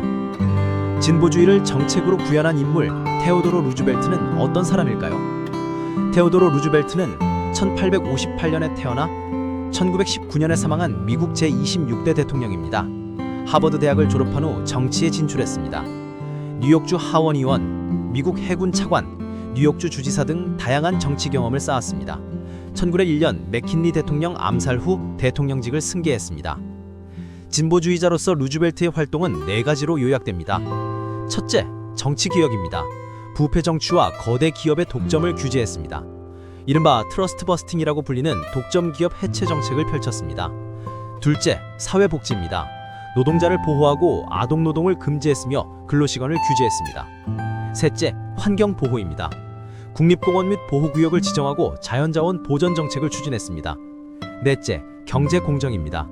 기업의 불공정 행위를 감시하고 소비자 보호를 강화했습니다. 루즈벨트의 대표적인 정책은 스퀘어 딜입니다. 모든 국민에게 공정한 기회를 보장한다는 것이 핵심이었습니다. 그는 대기업 남용을 견제하여 독점 기업을 해체했습니다. 노동자 권익을 강화하여 산업안전법과 근로시간 단축을 실현했습니다. 자연 환경을 보호하여 국립공원 150곳 이상을 지정했습니다. 한마디로 요약하면 사회적 불평등과 부패를 줄이고 개인과 공동체 모두의 공정한 기회를 보장하자는 것이 루즈벨트의 핵심 메시지입니다. 진보주의 핵심 가치를 실제 정책으로 구현한 대표적 인물입니다. 그렇다면 진보주의의 장점과 단점은 무엇일까요? 먼저 장점입니다. 사회개혁과 혁신을 촉진합니다. 기존의 제도나 관습의 문제점을 개선하고 새로운 정책과 제도를 도입할 수 있습니다. 평등과 인권을 강화합니다. 사회적 약자와 소수자의 권리를 보호하고 성평등과 노동권 강화 등을 실현합니다. 기술과 과학 발전을 장려합니다. 교육과 연구개발에 투자하고 혁신적 정책을 수용하여 사회적 경제적 발전을 촉진합니다. 사회적 안전망을 강화합니다. 복지 정책과 공공 서비스를 확대하여 시민의 생활 안전과 사회 통합을 촉진합니다. 민주적 참여를 확대합니다. 시민 의견 수렴과 참여를 강조하여 정책 결정 과정의 투명성을 증대시킵니다. 그러나 단점도 명확합니다. 정책 시행 비용 부담이 있습니다. 복지 확대, 교육, 연구 투자 등 국가 재정 부담이 증가할 수 있습니다. 전통과 충돌할 가능성이 있습니다. 급진 개혁이 기존 문화와 제도와 충돌하여 사회적 갈등이 발생할 수 있습니다. 실패 위험이 존재합니다. 혁신 정책이나 사회 실험이 기대만큼 성과를 내지 못할 수 있습니다.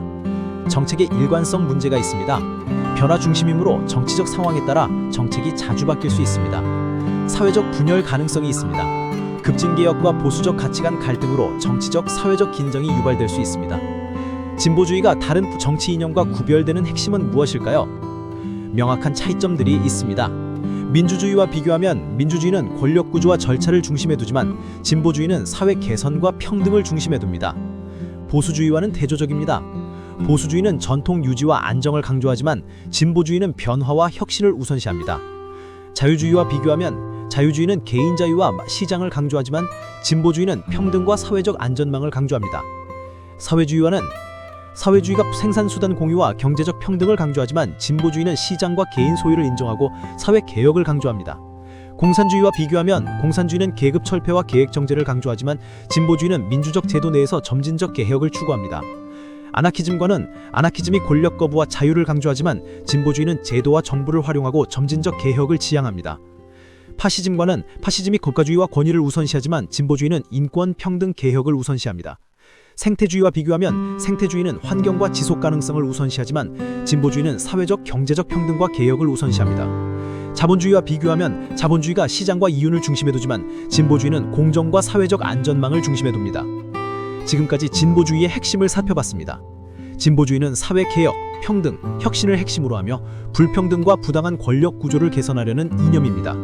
하지만 비용 부담, 전통과의 갈등, 정책 실패 가능성이 단점으로 지적됩니다.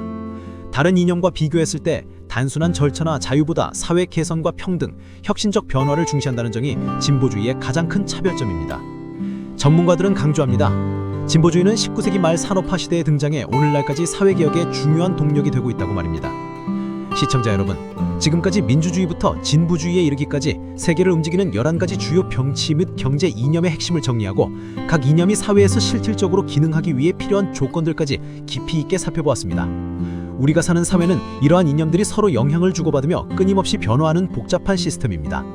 중요한 것은 어떤 이념이든 그저 이상으로만 존재하는 것이 아니라 법치주의, 사회적 관용, 사회적 연대, 그리고 적극적인 참여라는 구체적인 사회적 조건이 충족될 때 비로소 현실에서 의미 있는 힘을 발휘한다는 사실입니다. 오늘 논의된 내용을 바탕으로 우리 사회를 둘러싼 다양한 정치적 주장과 경제 정책들을 조금 더 비판적이고 입체적인 시각으로 바라볼 수 있는 기회가 되셨기를 바랍니다. 시청해주셔서 감사합니다. 다음 시간에 더욱 흥미로운 주제로 찾아뵙겠습니다.